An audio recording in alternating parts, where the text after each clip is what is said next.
Hello,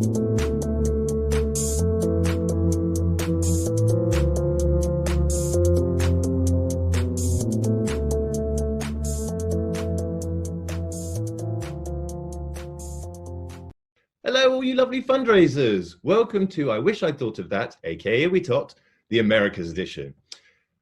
Wow, we're back for another year. My name is Joe Burnett, and I am the contributing editor at Sophie, and I'm just here before the session to say a few thank yous.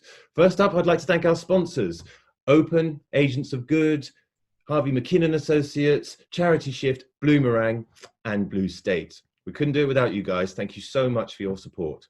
I also want to thank our wonderful co-hosts, Kimberly McKenzie, who won last year's edition and is a tough act to follow, and Tycely Williams. And I also want to thank all our speakers. Believe me, they're going to be great.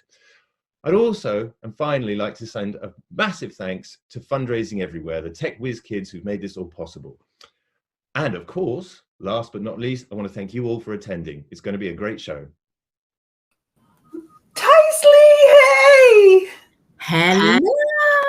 So great to see you and all of our fundraising friends from all around the globe. These are the very best events, these IWITOT events, and I'm so thrilled to be here sharing space with you. I'm up here in the Haudenosaunee territory in Canada. Settlers call it Barrie, just north of Toronto, and it's a beautiful sunny day here. Where are you at? Kimberly, I am dialing in from the District of Columbia, which is Washington, D.C. So super excited to be here. Yeah. So we just have a couple of things to cover. Joe already thanked the sponsors who are amazing, and it's wonderful to see more and more every year. I'm also grateful to Sophie for this opportunity.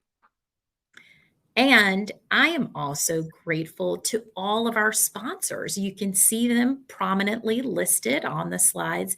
And what about these presenters? I mean, Kimberly, we are in for a treat today. Yeah. And so I can't wait to get started and to learn from some of the best practitioners what's going on in the industry and how we can set ourselves up for success. So many exciting stories today, and they're going to move quickly. So do you want to just give folks just a little bit of a rundown on how this is going to work, Tycely? Absolutely. So we've got some really incredible things going on. We've got 10 phenomenal speakers, and we're going to have 10 live questions and answers. And it's actually going to take place after each presentation. So what we want to encourage you to do is to actively listen and then type your comments in the chat box and ask questions. And we will actually lift some of those up to pose them live to our speakers. And finally, we want you to remember that at the end of the session, we will all vote for our favorite fundraising idea that has been presented. And Kimberly, I think that is going to be so exciting. I can't wait to see what comes about. Yeah. So pay attention, folks, participate in the chat, and sit back and join us for this great ride. Awesome. And it seems like maybe we're ready for our first presenter. And you know what, Kimberly? We've got attendees from Vienna, Brazil, Canada, and the UK.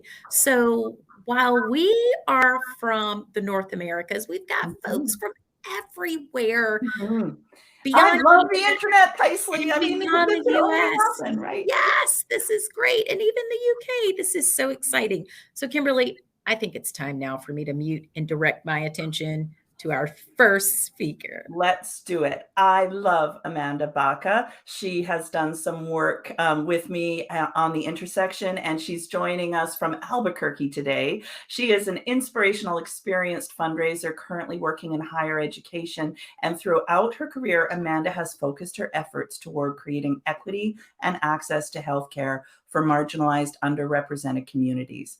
Now, when she isn't volunteering or working in her very important job, she takes moments of reprieve, stealing away to the mountains to climb hike, and rejuvenate.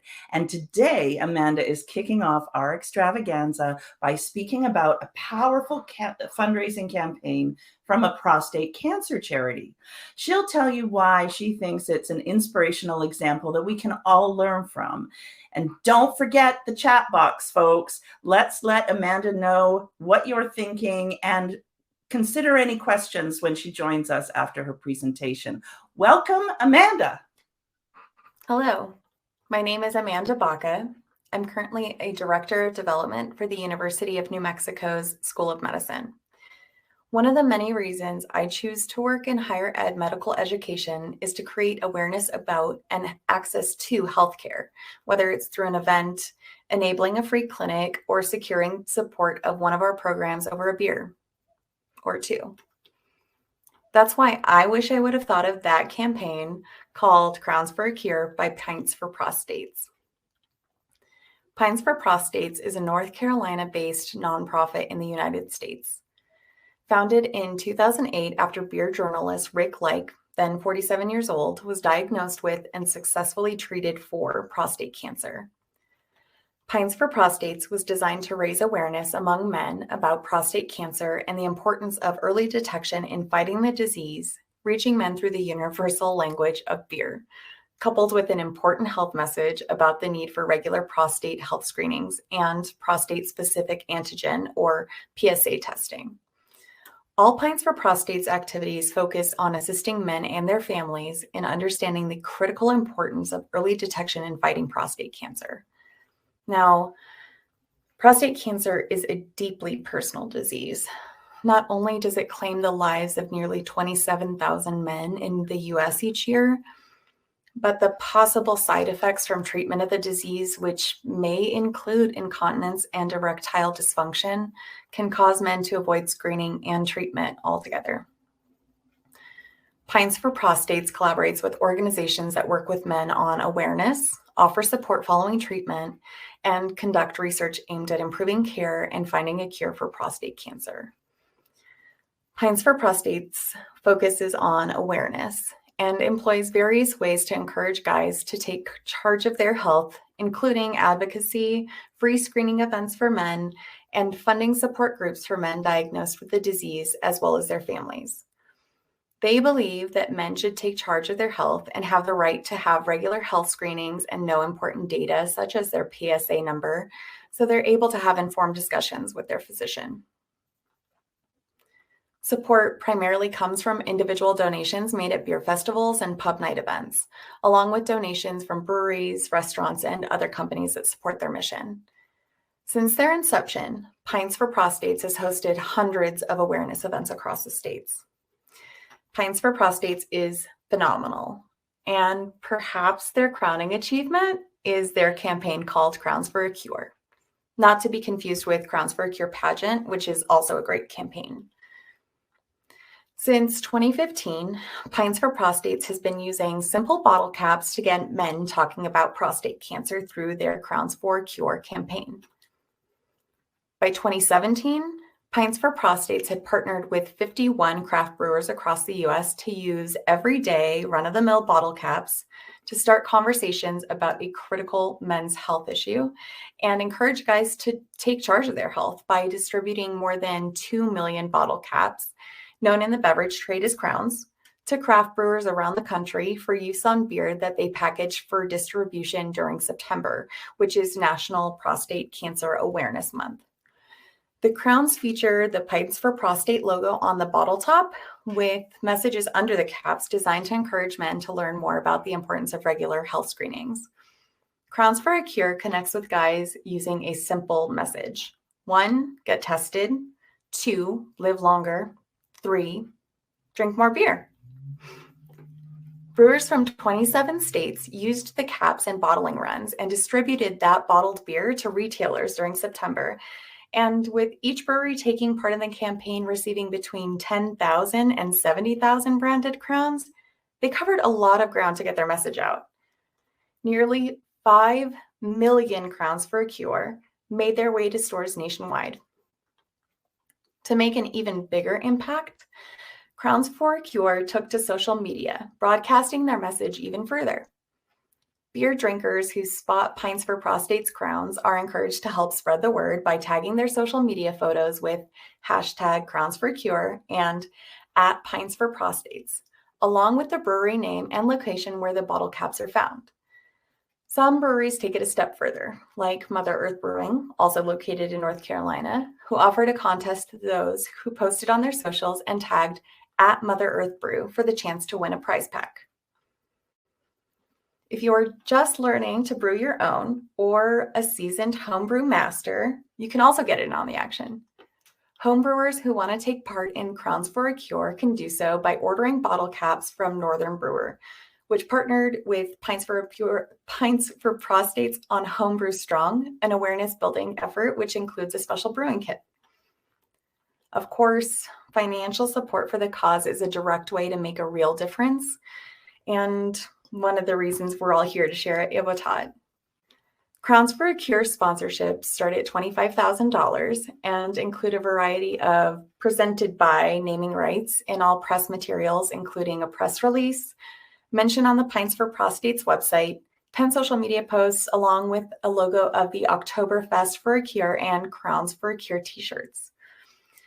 They also include 6 VIP tickets to Denver Rare Beer Tasting, a tradition that brings together craft brewers and fans to try beers that you normally can't find and meet the people who make them.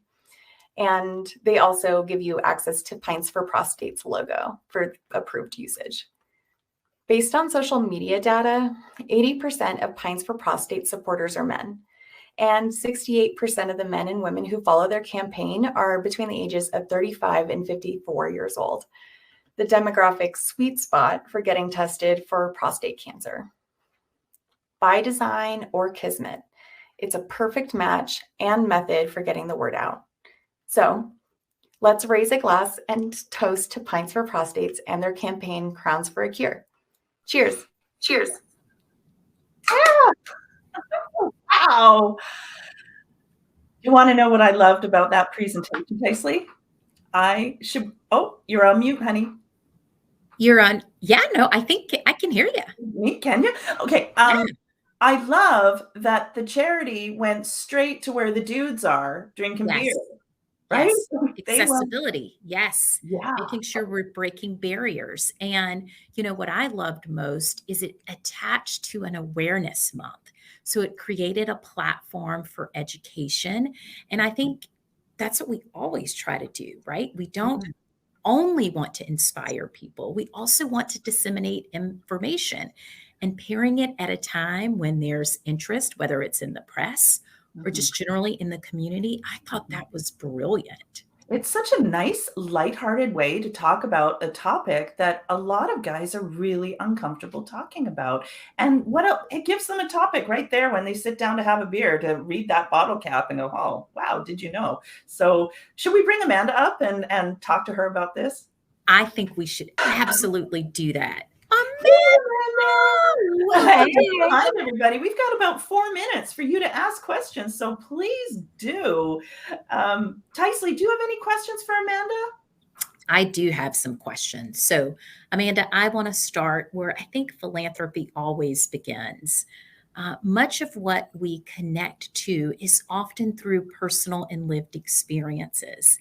Anything you'd like to share about what resonated with you and what led you to this really clever campaign that is also life-changing?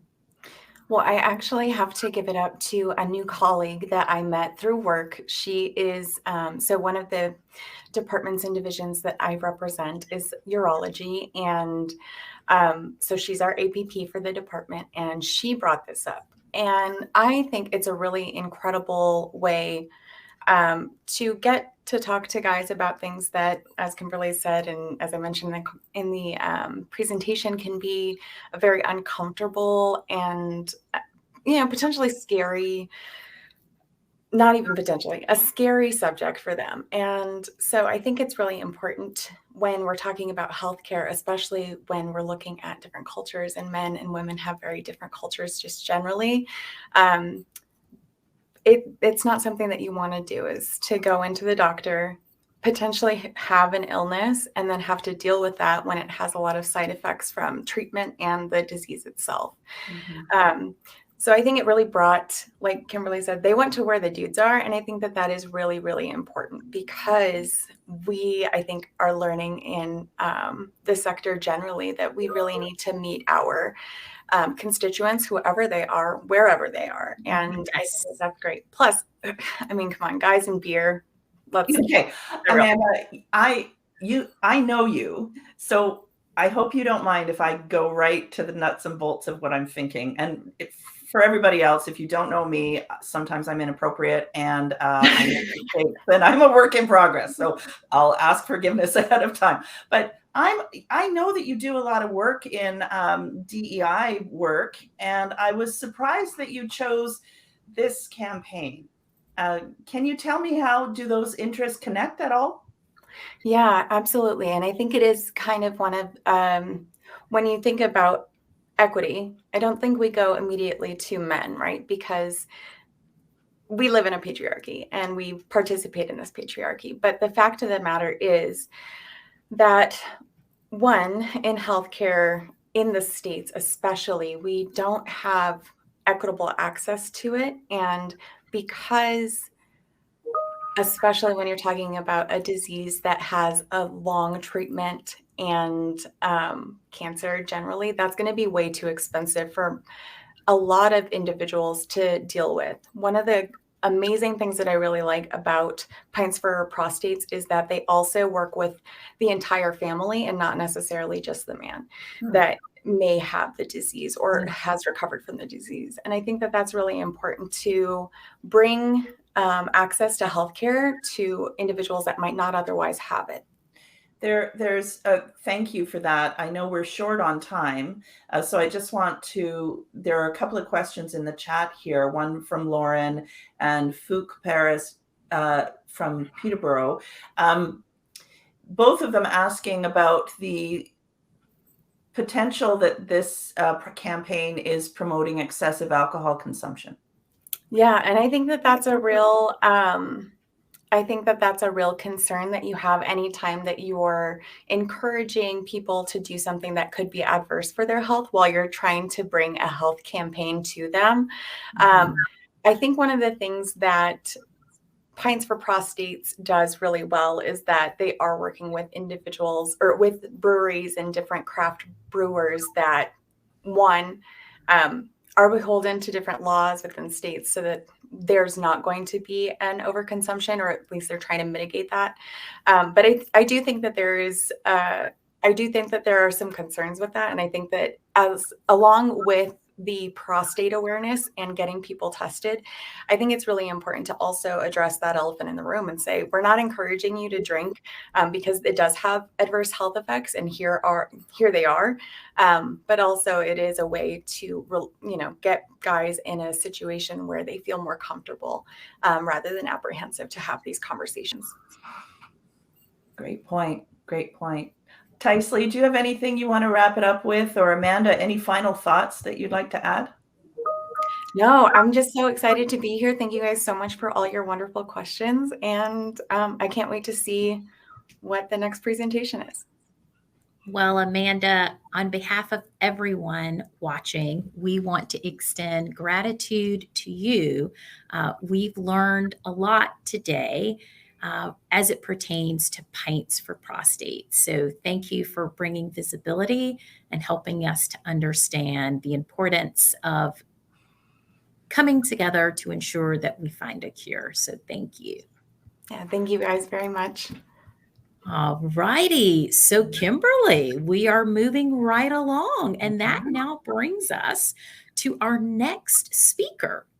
So fresh from AFP Icon in Las Vegas and literally about to board a plane is our next speaker, Chirian Kashi, with over 25 plus years of direct experience in annual funds, major gifts, planned giving, and capital campaigns. He is one of the most sought after trainers and speakers in the nonprofit sector, and soon you'll see why. As the head of fundraising for various nonprofits, he's personally raised more than $100 million, including several 7 and 8-figure gifts. He lives in Iowa, here in the States, with his beautiful wife, darling children, and a precious little dog. So, Cherian, are you in the house and getting ready? Today, Cherian is talking and taking us all to the zoo. Yeah. That's right. How do you feel about the zoo? We're like, yes. So during the pandemic, there were many cultural institutions that weren't proactive. And quite frankly, they didn't articulate their needs clearly. Some tried to find hyper innovative ways to engage donors. But friends, there's one particular zoo that did things a little bit differently, and they've got some great results. Hi, my name is Cherian Koshi. Can't thank you enough for being here. I want to tell you about one of the inspirational and grounding experiences that I was able to learn about through the pandemic. So I was an arts and culture fundraiser during the pandemic, and a lot of arts and culture organizations, particularly here in the United States, were hard hit when venues were closed, and organizations that depended upon earned income did not have that surplus to carry with them into the end of the year. And so a lot of organizations just like mine were thinking about, how do we innovate? How do we connect with donors? And one of the challenges was that in order to do those new innovative programs, they had to raise money in order to do that. And so it became really challenging. And so the story I want to share with you is of the Fort Wayne Children's Zoo. Now, the Fort Wayne Children's Zoo in non-pandemic times is an amazing organization that is one of the top, leading zoos, one of the top leading zoos in America, and has an incredible facility, incredible people, incredible zoological benefit for their surrounding communities. But then the pandemic happened, they were closed, they couldn't rely on ticket income and membership income in the same way. And so what did they do? How did they think about navigating this space? So one of the things that that Amy Lazoff, the Chief Development Officer at the Fort Wayne Zoo, did in partnership, as you'll see, with the Better Fundraising Company, was they went back to basics. They went back to good donor stewardship and telling really good stories that were more vulnerable and authentic than they had ever done before. So this is an example of a direct mail piece that they did, and you'll see at the bottom of page 1, they start telling a story about the differences that children have and their experiences with the zoo. You'll see there it says, but for some children, the zoo experience is much different. Children like Cody, who is blind, explores the zoo through his other senses, like touching. When he and his family visited the zoo earlier this year, the first exhibition they went to was the Stingray Bay. For the first time in his young life, he was able to touch a stingray while it was gliding in the water, carefully touching its smooth body. Imagine a child like Cody experiencing life without animals, without touching them and learning more about the various animals from our zookeepers. It's heartbreaking to think about it. What I love about what Amy and the Better Fundraising Company did in this piece is they really spoke to the experience of the zoo, not just being a recreational activity, but something that was so meaningful for certain families and certain kids. This experience that that Cody has, and a number of other organizations did things that were, a little bit different, trying to get people to see the animals and whatnot. We got to see the animals in this letter through the eyes of a blind kid named Cody. And because of these types of experiences, these types of appeals, donors felt really compelled to make gifts. And so what you'll see here is they had a matching gift. They had a donor who was generous enough to provide a match. And so the amounts that they gave were doubled. They did this around Giving Tuesday and on through the end of the year. And you'll see the creative is very simple. It's very straightforward. And then, prior to the end of the year, they did this end of December campaign as well. And what I totally love about what they did is that rather than try and do something newfangled and difficult to implement, they went back to basics. They didn't overstretch their staff. They didn't try to reinvent the wheel. They went back to what they knew, this core good fundraising strategy, and the results speak for themselves. They had 723 new donors in less than 12 months. There was a 608% increase in gifts received during Giving Tuesday and a 422% increase over the previous year in year-end giving. 422% increase in year-over-year end-of-year giving. Those are amazing results. And so I guess what I wish I had thought about as an arts and culture fundraiser is just, rather than focusing on the newfangled technology or tool or tactic that might potentially work, Amy and the Better Fundraising Company went back to basics to do good fundraising really, really well. I wish I thought of that. Wow. Speaking of a fantastic idea to spotlight, that was absolutely incredible. And for a lot of reasons. Look, he had to get the word double. I'm like, double impact, double.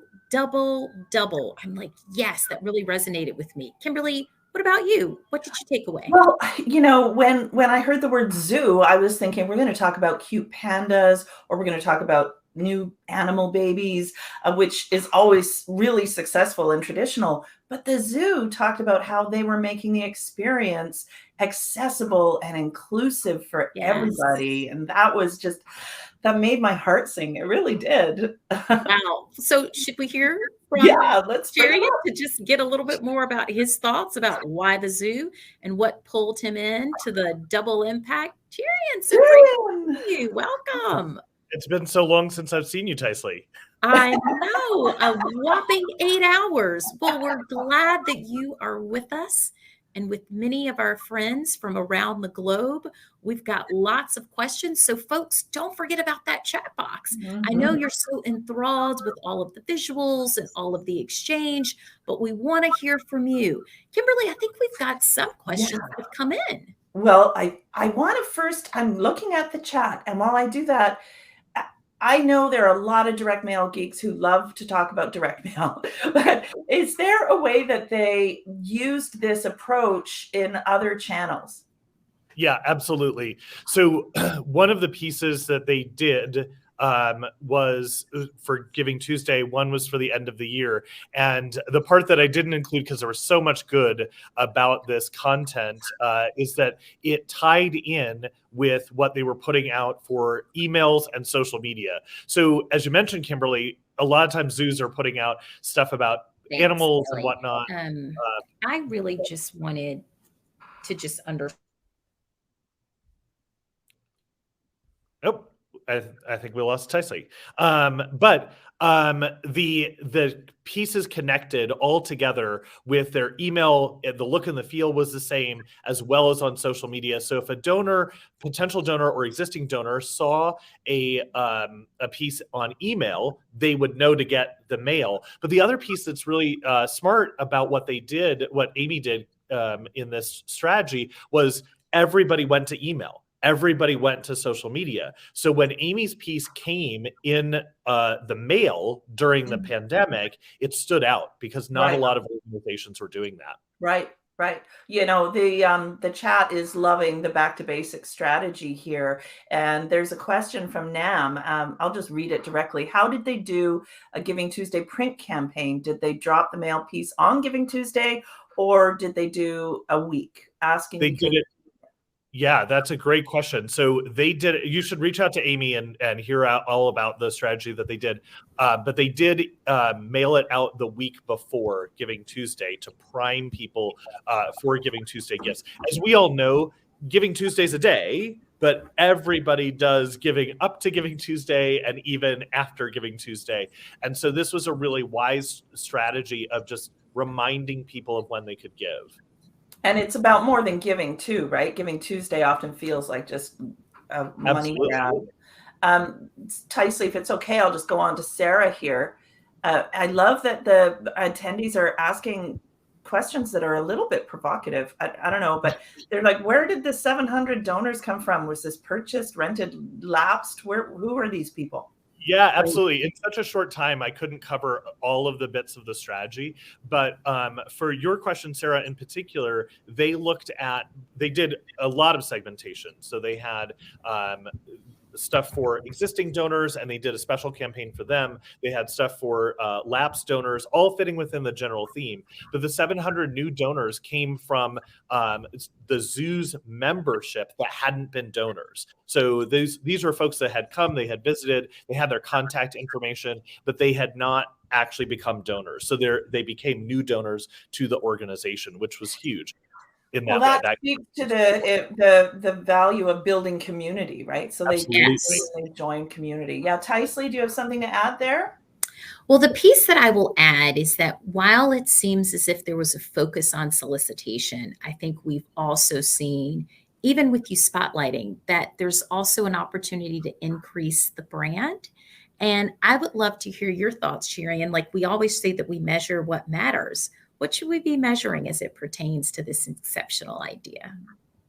I think we could talk for hours on that, but I think the short version is that Amy's immediate reaction as I spoke to her was, this has been a great opportunity to build a culture of philanthropy at the zoo that she now needs to continue as she moves forward into next year and years after that, to make sure these donors are stewarded well, that they understand the impact that they've made in their own community and for children just like Cody that they helped. So stewardship and retention has been the biggest metric that Amy has been focused on. Well, that is something that's relevant for all of us. Retention, Absolutely. stewardship, sustainability. We aren't transactional. We are all about building and sustaining relationships. So, Tyrion, thank you for punctuating that. And we have one more question from Kayla. Yeah. The phone isn't leaving yet, Cherian.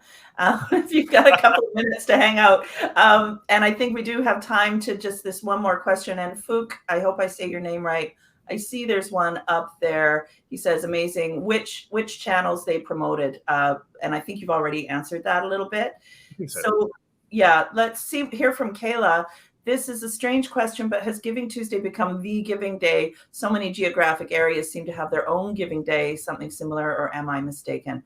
Yeah, so that's a great question. I think there is a Giving Tuesday day that happens typically in November, but lots of organizations, even community foundations, will do their own giving day.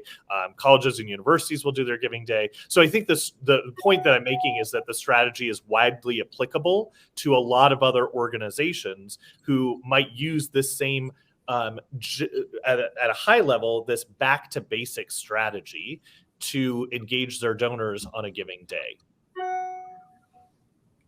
Thanks, Cherian. Joe, one more question, Tysley. What is I love that the folks are actually asking questions, and it's a little bit of a crunch to get them all in, but let's keep them coming, folks. Sure. Thank you for your engagement. Jody says, what is the time frame for doubling gift impact around Giving Tuesday? Is it just for donations on the day, or is there a period that donations have been counted towards doubling the impact? So yeah, you all are great fundraisers. You know how this works. We put this out there, and there is a deadline that often gets extended. And since Giving Tuesday is close to the end of the year, I don't know exactly if there was a cutoff period for Amy and her campaign at the zoo.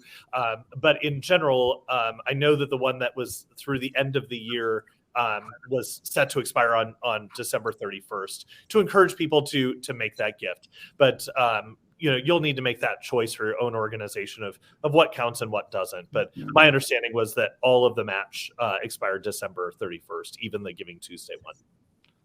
Awesome. Well, we have not only talked about double impact, but double fun and enjoyment. This was great.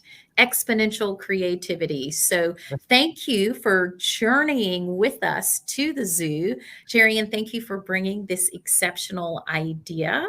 I know many of us, we wish that we would have thought of this. So thank you so much for highlighting. And now that we've extended gratitude, we're going to shift over to our next speaker. Yes. So now we've got Flavia Lang-Revkolevsky. I hope I said your name properly. Please let me know if I didn't. Flavia is joining us today from Brazil. She's a curious and creative entrepreneur who helps NGOs develop meaningful relationships with individual donors. For more than 20 years, Flavia has led fundraising teams and helped grow the donor bases of organizations such as Greenpeace, CARE, Plan International Brazil. Flavia is a managing partner at Tools for Change, where she develops face-to-face campaigns. She is a co-founder, also, I would love to talk to her more about this. She is a co-founder of Women in Fundraising Brazil. Flavia will be talking about a small charity that made a huge impact, and they did it in a way that is usually reserved for much bigger organizations. So let's find out why Flavia was so impressed with this charity's fundraising by watching her presentation. Over to you, Flavia. Hello from Brazil. I am Flavia Lang. I am a fundraiser for over 20 years, and I'm here to share with you this campaign, Superação, that it means in literal translation, super action or overcome. This is a campaign run by Bairro da Juventude. It's an organization in the south of Brazil that works to guarantee rights for children and their families. They do that mainly through education, and they have 1,500 children, adolescents, and young people from daycare to professional courses. They are in the city of Criciúma, that is a city with 215,000 of inhabitants. So it's a small city of Brazil. When I was there visiting and knowing a little bit more about their fundraising programs, they share with me this incredible program that is Superação, that has as its stakeholders the supermarkets, their providers, media, community, and the NGO. And you should be thinking, and asking what is the difference from this program to any other cause-related market program or something like this. So the main difference here is like when you talk about cause-related market, for example, we are talking about the product. So you have one product, a percentage or a fixed amount, or one brand, or a group of products, or one day, or, it's usually attached with the program, the product, or like a small period. And in this case, they don't have like one product. The main difference is the partnership is with the supermarkets, and the supermarkets go in their supply chain with the talking with the brands to find a product to be the star of the campaign. And the products change. So every 3 months, it's a new product, a new campaign, and, different in percentage. So can be, different amounts donated depending on the cost of the product. And they are building this like quarterly. And this campaign has been running for 10 years and growing. So they start small, very small, with just the supermarkets that were in the city. So, and then they grow to the whole state of Santa Catarina. So they grow from a couple of stores in the city to 70 stores in the whole state. And the second big difference is we're not talking about one supermarket. We are talking about like 4 big supermarkets from that region that has each one several stores that come together to make this campaign. So it's like competitors join together to do a campaign. Here in Brazil, we have like something like a restaurant week that a couple of restaurants or hundreds of restaurants goes in 1 week, and one part of the percentage of the dinner goes to an organization.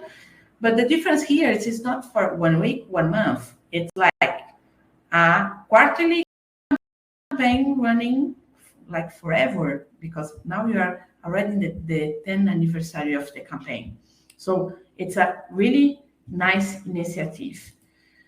So if you look, the sum up of the campaign, so these 4 supermarkets, they are in Santa Catarina, and they have like 70% of the market. Santa Catarina has 7 million people. So they go from 210,000 people to 7 million people. And they invite a provider, a brand, a product to be in the campaign. They increase sales, and they generate unrestricted money through this Superação campaign to Bairro da Juventude to support educational programs. That's great, right? So this is an ad of the campaign. So you can see like these 4 supermarkets together. The price is the same price in all the markets, so it's exactly the same campaign, and all of them promote the product in their own supermarket stores. If you sum up, so you have like now 70 stores in Santa Catarina. They come from local to global to the state, from 7 million people, from local brands, products that were from the region, to global brands that has an increase of 35% in the sales. They have the support of the media with more than 500 monthly insertions in the radio, and raise $200,000 a year. So that's incredible, right? I wish I had thought about this before. As a fundraiser, we know that if you don't ask, you don't get. So like they just, think about something that was not exactly, that people doesn't do this very often, go with the competitors together, and they make the campaign, they test, they improve, they test again, they reinvent, because they believe that was an opportunity there. They didn't give up in the first challenge, and this is the reason that they go from local to global. Local because they were just in a few stores in the city. Now they are in the whole state with global brands supporting the campaign. And this is like for any size of organization, because they are not the big one, they are not in the whole country. So you can think about this, you can dream big. And if you dream big together, because they dream big with the supermarkets and build strong relationships, that is worth, you are going to get there. Thanks a lot to be with me for this time. And I'm going to be here for questions. Thank you. Bye. I know. Wow. You go first. That was incredible. When you introed it as an idea coming from a smaller org, I have to be honest, I was expecting small impact, but that assumption was blown out of the water. I mean, Flavia demonstrated what we call here in the States public-private partnerships at best, how competitors became collaborators around a common cause. I mean, so much rich outputs, which lead you to highlight the outcomes. Just such fantastic work. I look forward to hearing more from Flavia about what she's learned from honing in on the idea. Absolutely. Let's bring her up.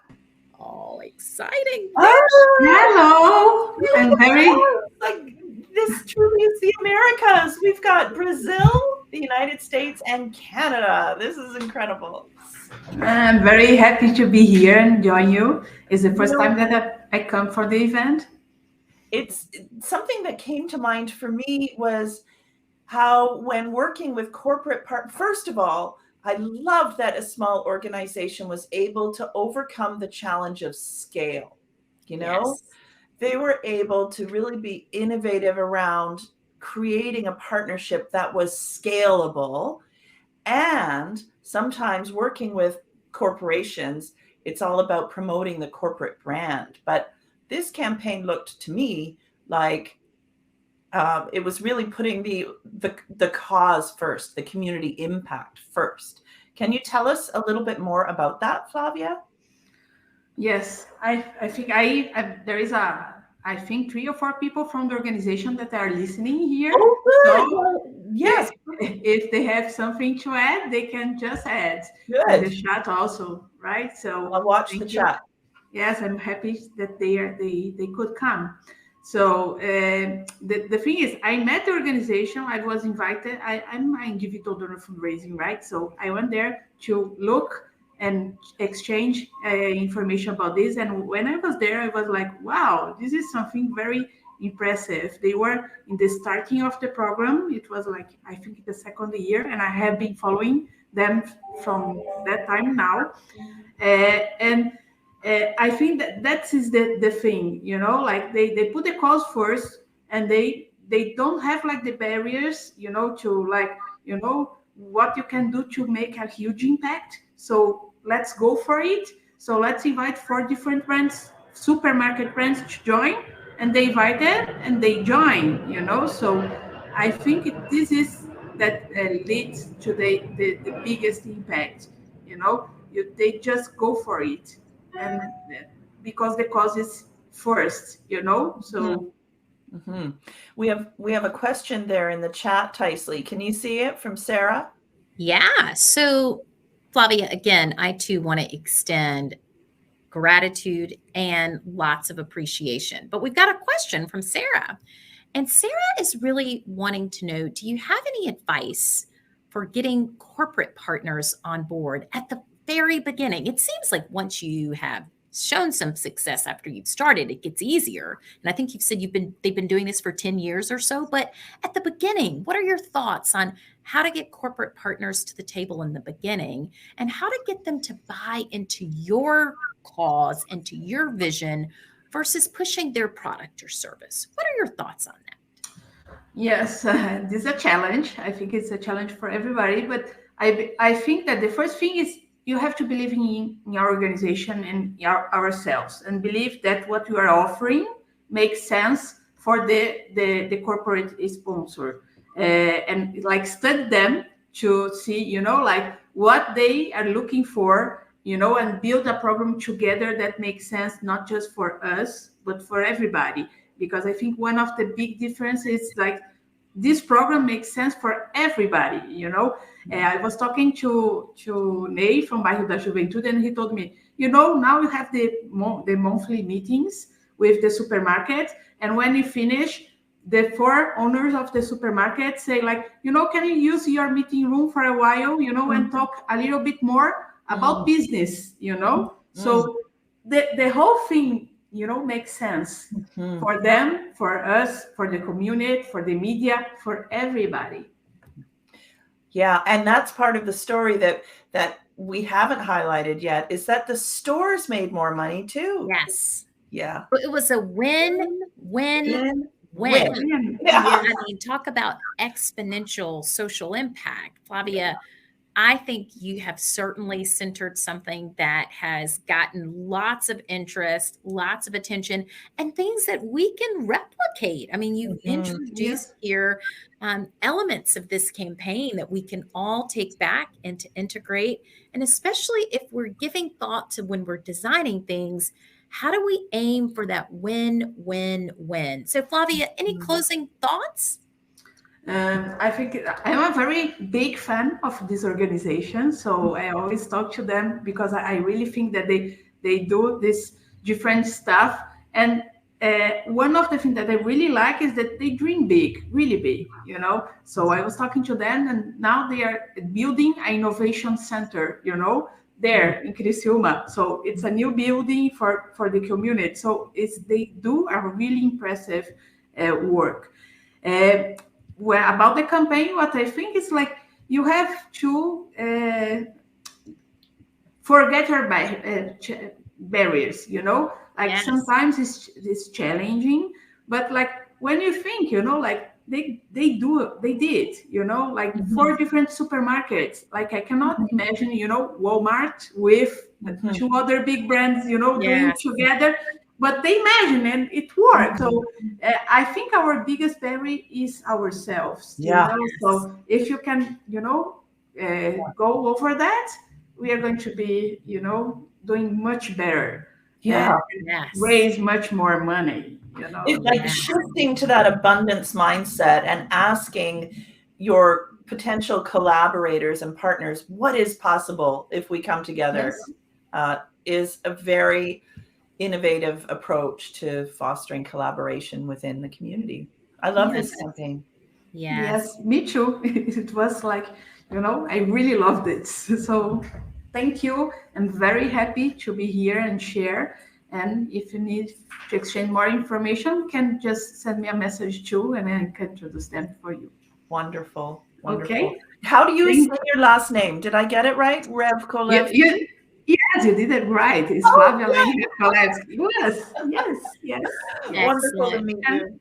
Yes. Well, thank you, Flavia. All righty. And guess what, Kimberly? We're just getting started. No, yeah. We're just getting started. So next up, we actually have Dan Thane, and he is actually joining us from my area, which is Washington, D.C. And in Dan's work at Blue State, he uses ideas, words, and data to make people's lives better. His work has helped raise over $500 million for nonprofits. It's also helped win the freedom to marry for all Americans, stop the fascists in the UK, and he's helped to get some of the world's biggest brands closer to their customers and consumers. Dan has chosen to talk about a campaign that almost all of us will recognize. And Kimberly, it's a true classic and it has longevity. So friends, sit back, relax, and let's welcome Dan to tell us a little bit more about how one nonprofit has created a fundraising campaign that works incredibly well year after year, even after the years of its creation. Dan, welcome. Hi, I'm Dan Thane, Chief Fundraising Strategist at Blue State, an agency that works with nonprofits like UNICEF, Doctors Without Borders, and Amnesty International to deepen relationships with audiences and raise unprecedented amounts of money online. Today, I'm here to talk about how sugar and carbs can equal fundraising genius, and about how Girl Scout cookies have become a part of pop culture, leaned into a revolutionary grassroots fundraising model, and built a fundraising platform that's worked for well over 100 years. And it's for sure an idea that I wish I thought of. It's fair to say that Girl Scout cookies hold a very special place in America's heart. This is part because the product is high quality, and it's in part because it's an easy and delicious way of shining some extra light into the world. But the fundraising fundamentals of what makes Girl Scout cookies so successful really highlights some key lessons for all of us as fundraisers. But first, some numbers.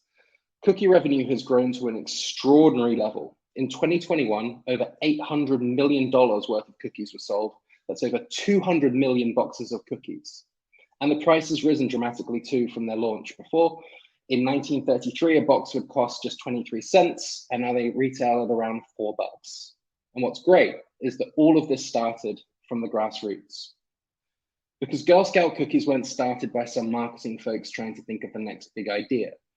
Rather, it was started by passionate supporters at the grassroots level. The sale of baked at home cookies began in 1917, 5 years after the founding of Girl Scouts USA.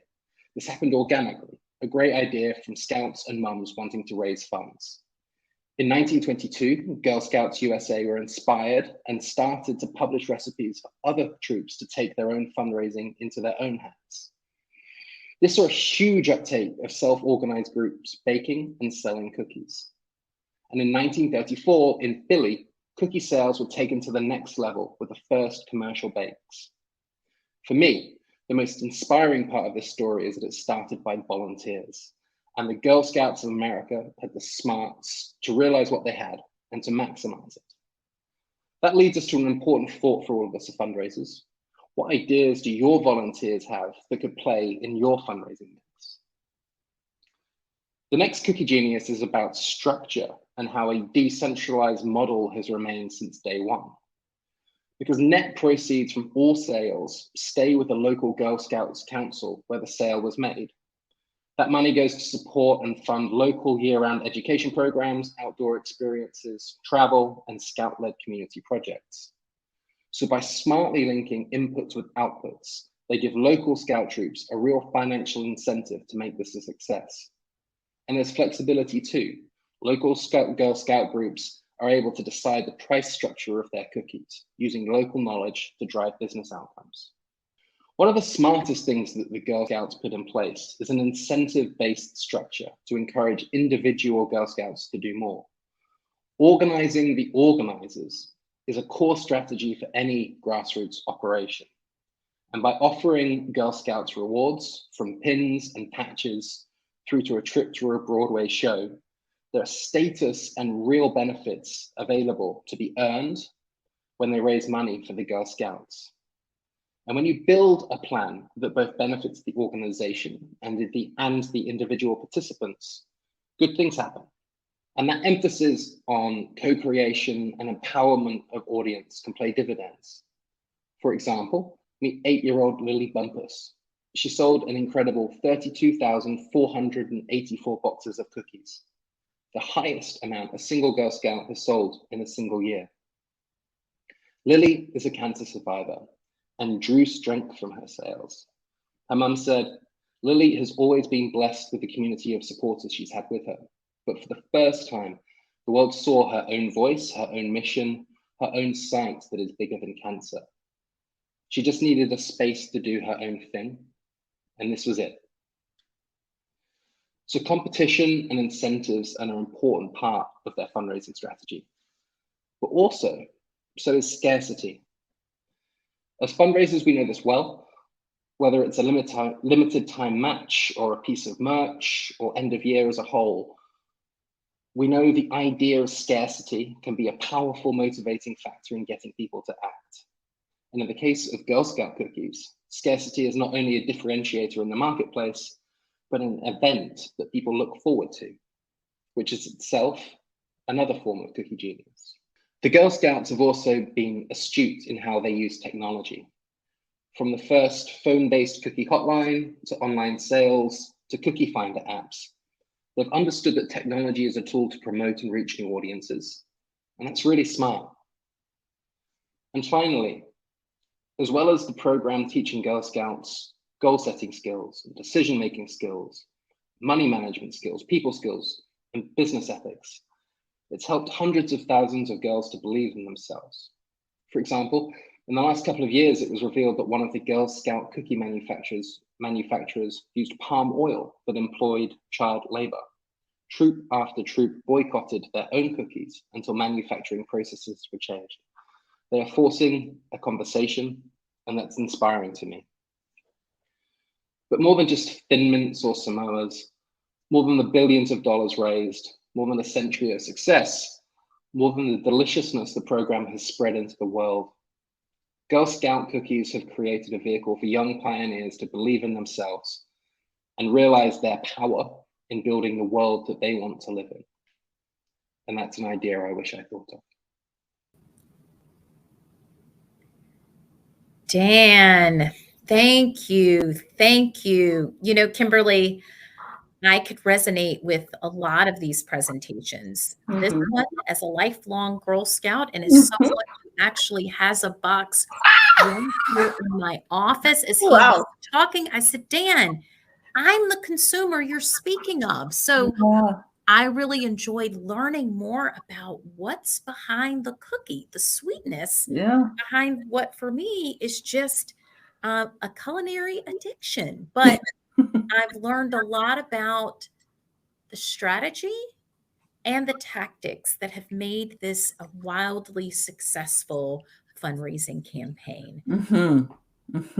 And I love that Dan chose this because, yes, I also remember with fondness selling my own Girl Scout cookies in my little uniform, and then my daughter, and then my stepdaughters. There's a nostalgia here with this campaign that we probably should not take for granted. It's been around for decades. So let's bring Dan in to talk more about it. And folks in the chat, remember to ask your questions. This is your chance. And Tara Lepp, I know you're there and you're a guide leader, so bring it on. Hey, Dan, nice to meet you. And I promise that the users Cool. But So Dan, we're just gonna make sure that we are hearing you. Just give us 1 second just to refresh here to make sure we've got a good signal. No.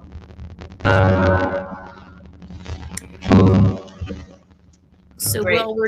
what we'll do is we are going to work on Dan's audio connection. And while we're doing that, you know, one thing, Kimberly, that I was really drawn to was technology. It seems like in Dan's campaign and in many of the campaigns, the need to invent or innovate is wildly tied to systems and to technology. So I thought it was really fascinating, the specific examples that centered around technology. And now that Dan is back and technology may be working for us. Fingers crossed. Can you hear me? Yes, Yes. we can hear you Excellent. wonderful. We can hear you wonderful. Dan, There is a comment in the chat from Tara Lepp, who is in Canada and continues to be a Girl Guide leader. And she said during COVID, this speaks to your point, Tysley, they moved to selling cookies online, but we moved back to selling in person, door to door, and places like Walmart. And she just sold her last 2 boxes yesterday, and their unit sold 100 cases this spring. wow. Like, Dan, That's amazing. yeah, what inspired you to choose this campaign? The thing I really look for in great ideas is first passion at the grassroots level. Like, how can people take control of a opportunity and make it their own? I think this is an incredible case study of that. I think the Girl Scouts, as I said, have been really, really smart in how they've leveraged communities and both leveraged technology to make them more effective too. And then also just the scale of impact. $800 million last year means that billions and billions of dollars of revenue have been raised over the last 100 years, which just means from an impact perspective, it's an idea that has changed the lives of a countless number of people, which is just amazing too. So Dan, thank you for sharing that.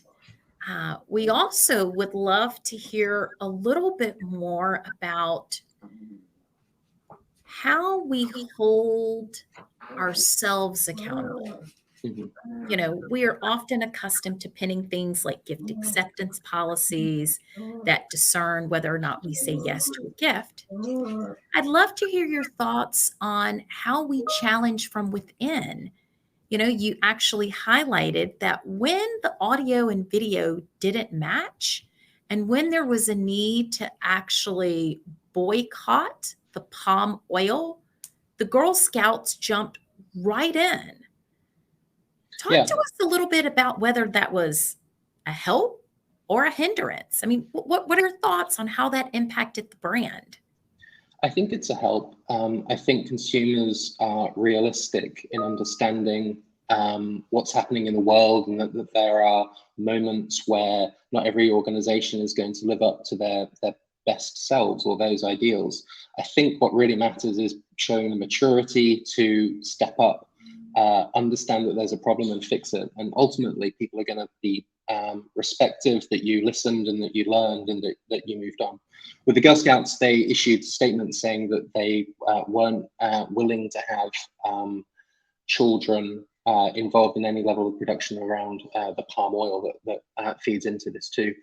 Not everyone is completely satisfied with that policy yet, so it's an ongoing discussion and debate. But I really do think that in this modern media landscape, you really must walk the walk and talk the talk.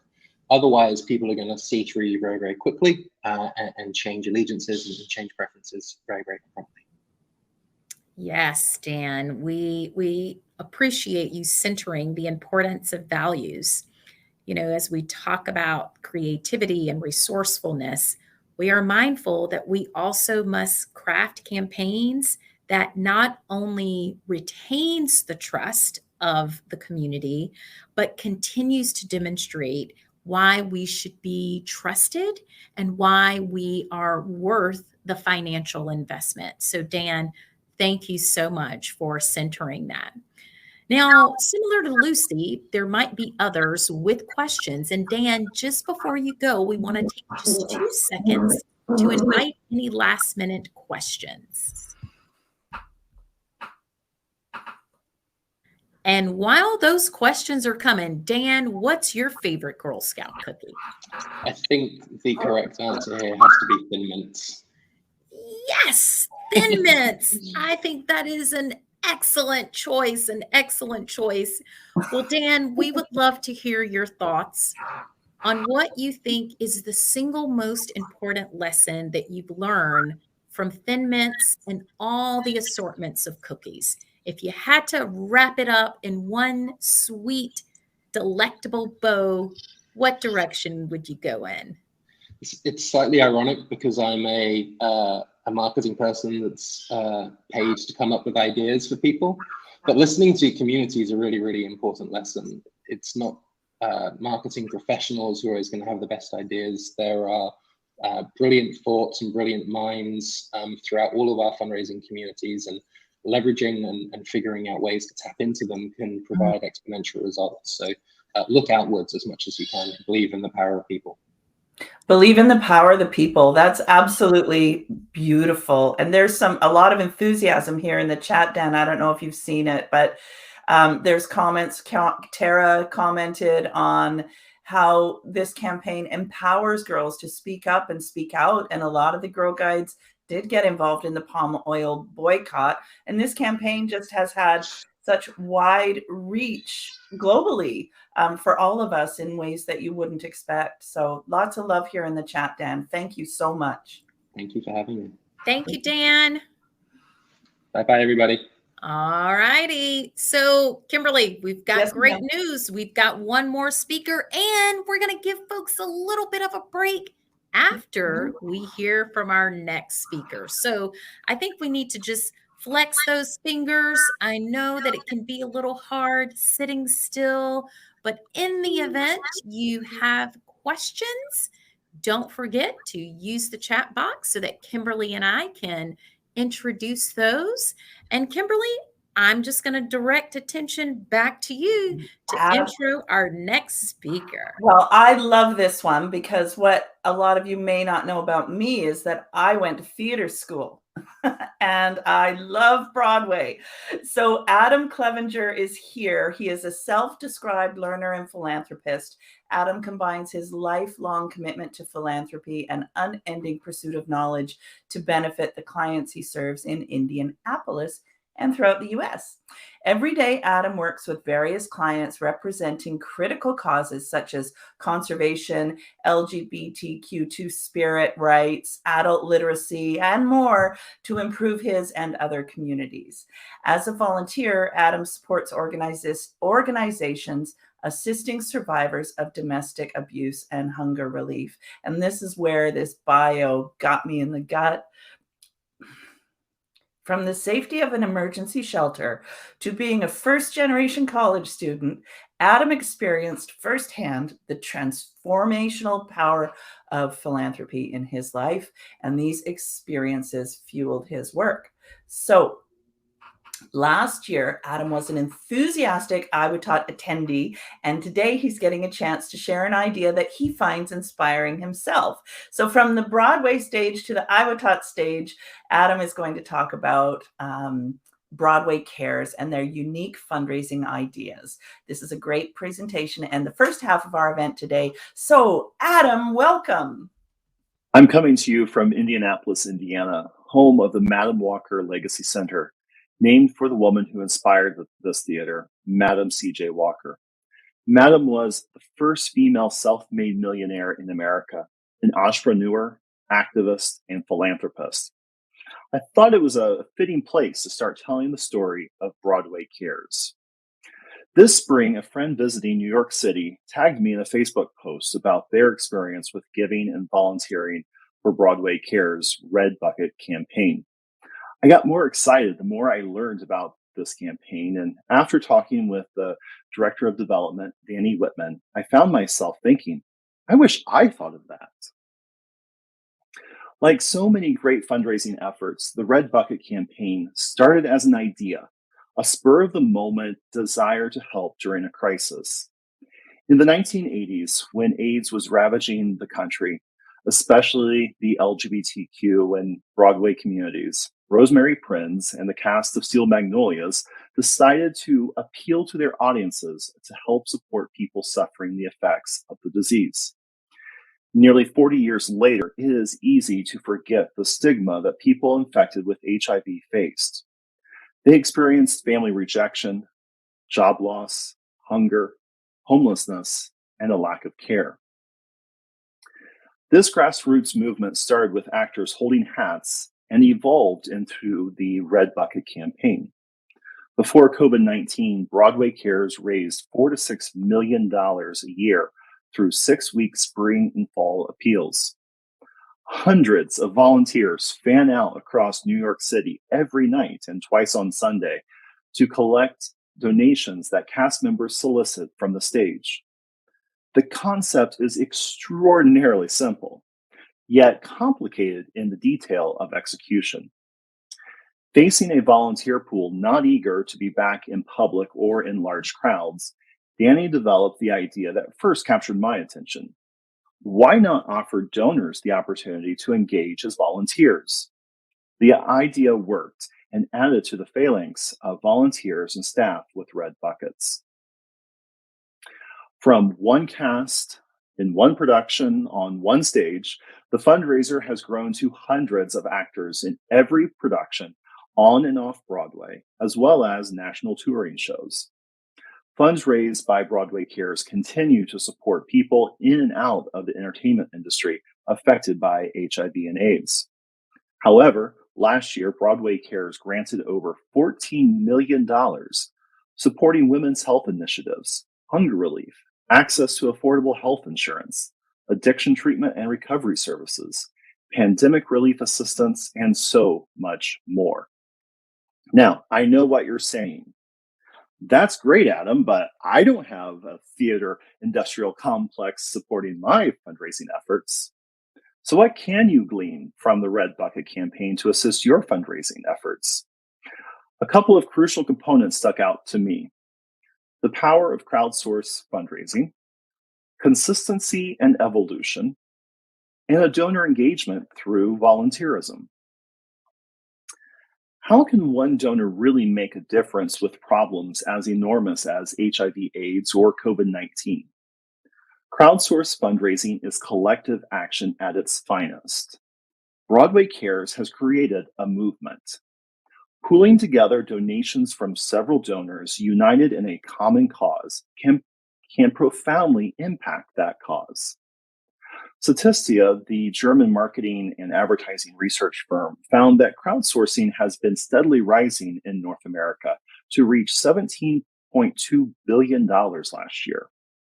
So whether you incorporate giving circles, door-to-door solicitation, point of sale giving, or social media campaigns, crowdsourcing harnesses donors' desires to be part of a community and maximize their gifts. You know, it's human nature to hear a successful idea and think, I could do that. I call this the Pollock effect. You see paint dripped and smeared on a canvas and you think to yourself, how hard could that be? However, like all successful fundraising activities, the Red Bucket campaign took 3 decades to build to what we're discussing today. Don't accept the first try, or more importantly, the first failure. Creative ideas like QR codes on the buckets directing donors to thank you videos couldn't even possibly been imagined in the 1980s, but they are relevant today. What starts with a flicker of an idea turns into a movement through repetition, questioning, learning, and adapting. Ideas that stay static die. Ideas that evolve, they change lives. Finally, I geek out on stewardship. And obviously my friends know this about me because, heck, I wouldn't be here if it weren't for a friend sharing their experience with me. But why is asking a donor to volunteer considered stewardship? It gives the donor a unique experience, gives them a behind the curtain look at the operations.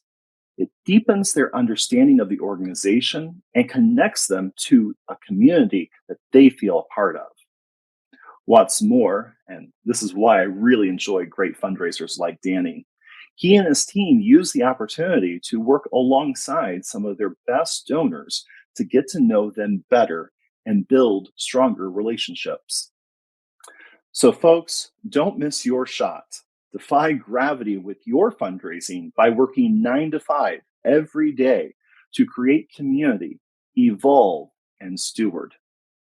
And if you do, you won't have to wait 525,600 minutes for the next I wish I thought of that. Wow. I wanted to sing those songs. You don't want to hear me sing, but no, I'm not going to do it. But I love that. I mean, talk about putting mission to motion and really just centering a concept that has stood the test of time, literally decade over decade. And I think Adam did a fantastic job denoting why he wishes he would have thought of that. What do you think, Kimberly? What stood out for you? Well, what really stood out for me is the very important point that, you know, this misconception that, oh, they've already donated, we can't ask them to volunteer. Your donors are your very best volunteers, and what a wonderful way to draw them in. And I think about recruitment for board positions and so many ways that just asking people to hold a bucket in theater can be transformative for that relationship. So, I loved that. Loved it. Wow. Well, I want to hear more about not only what we've learned, but I think Adam might be able to tell us a little bit more about what's actually going on, as in like the latest statistics and the latest measures of success. So how about we bring Adam on to talk to us a little bit more about the quantifiable impact and to shed insight into why this idea resonated with him. Adam, welcome. To be with you. I great to show the view if we can't be on the stage, right? So we're just going to make sure that we've got adequate technology connections here. And we're going to pop out and pop right back in, just channeling our inner thespians to make sure we're exactly where we need to be. Lights, camera, action. Is that better? Are we back? We're warming up. We're warming up. Okay. All right. Hey, people are singing in the chat, Tysley. People are singing. I know Sarah, one of our sponsors, is probably singing to some of those Broadway songs. And I think Lacey mentioned that she was also singing. I would love to know, P-H-U-C, that's how I would pronounce that name. Do you think that I've got that? Yes. Fook has asked, Adam, say something. Testing. Say something, Kimberly, Tysley. Yes, you're okay. So we do have a question for you, but Tysley, I think you had a question first, and then we'll go to some of the chat questions. Sure. Well, I want to yield to those in our audience who are viewing. So, Adam, I'll come back to my question towards the end. That sounds great. And we want to just start. We've got lots of questions rolling in, so we're going to try to get as many of them out as possible. First of all, this was a fabulous case study. They really, really appreciated and loved it. But we are interested in knowing a little bit more about the idea of putting the QR codes on the buckets that led to donors in a thank you video. Can you share a little bit about, how that's going, or maybe what inspired that? Sure, absolutely. Obviously, there's been a rise in the use of videos in solicitation and, more importantly, in stewardship activities. So Danny Whitman, the Director of Development for Broadway Cares, came up with the idea because obviously people became more comfortable with QR codes, became more comfortable with videos. And it was a great way to, as someone was putting in a donation into the bucket, they could use their phone to get that immediate thank you. We as good fundraisers, we know the importance of connecting that donor to that immediate thank you. And they really accomplished it right then and there. And that use of technology, as I said, wouldn't have even been thought of 40 years ago, much, and maybe not even 2 years ago. But the pandemic has definitely increased our use of technology in these ways. Yeah. I remember when QR codes first came out and they were putting them in subway stations where there was no Wi-Fi. I think we've learned as a society how to use them to our advantage, which is another great thing the last few years has taught us. So and who carries cash, right? So it's a wonderful way to get over that. Lacey asked a question. Did you have any feedback from donors or volunteers on this program? Well, I would refer folks to Broadway Cares and reach out to staff for some of those specific questions and feedback. What I learned, and I highlighted two of my friends who actually, took the picture of them as donors and volunteers holding those buckets, and so I got to hear from their perspective that. That experience of being able to engage with their community, people that they've never met, obviously, that they were visiting New York City, but a part of their sort of adopted community as a theater, as a Broadway community, and to not only ask and be there to receive gifts, but even more importantly, to say thank you. And they just really loved that experience, and so much so that's why they tagged me on the Facebook post about that, because they wanted to share their excitement. Mm-hmm. Wow. Well, speaking of sharing excitement, I think you have some exciting news to share with all of us as it pertains to how well the activation is going. So, you mind giving us some inside tips on what's going on, what they're measuring, and how well they're performing against expectations? Absolutely. Drum roll, please. Just less than an hour ago, they posted on social media that they wrapped their spring appeal and raised over $4.2 million in the last 6 weeks. As I mentioned, that is every on and off Broadway performance, as well as their national Broadway Across America tour, raising that. Now, here's the power of the theater and the people who go, and of course the actors on the stage and all the folks behind stage that make it possible. The Music Man cast, of course, featuring just blanked on the actor's name, but was it Hugh Jackman was in it? It was Hugh Jackman. Yeah, thank you, Kimberly. Music Man raised over $2 million at their shows in the last 6 weeks alone. So pretty phenomenal results there. But they're doing all the yeah, exactly. So they're tracking all the same metrics, and of course, the Red Bucket Challenge is just one activity, one tactic of a larger development process, including major gifts and corporate and foundation support as well. Excellent. Well, Adam, thank you so much. This has been great and fantastic. And we appreciate you centering this great work. Mm-hmm. And I tell you, it gives a new meaning to Red Buckets for sure. So thank you. Thank you. Thank you, Tyson. Thank you, Kimberly. Great to be with you on stage here. Great to see you, Adam, as always. Take care.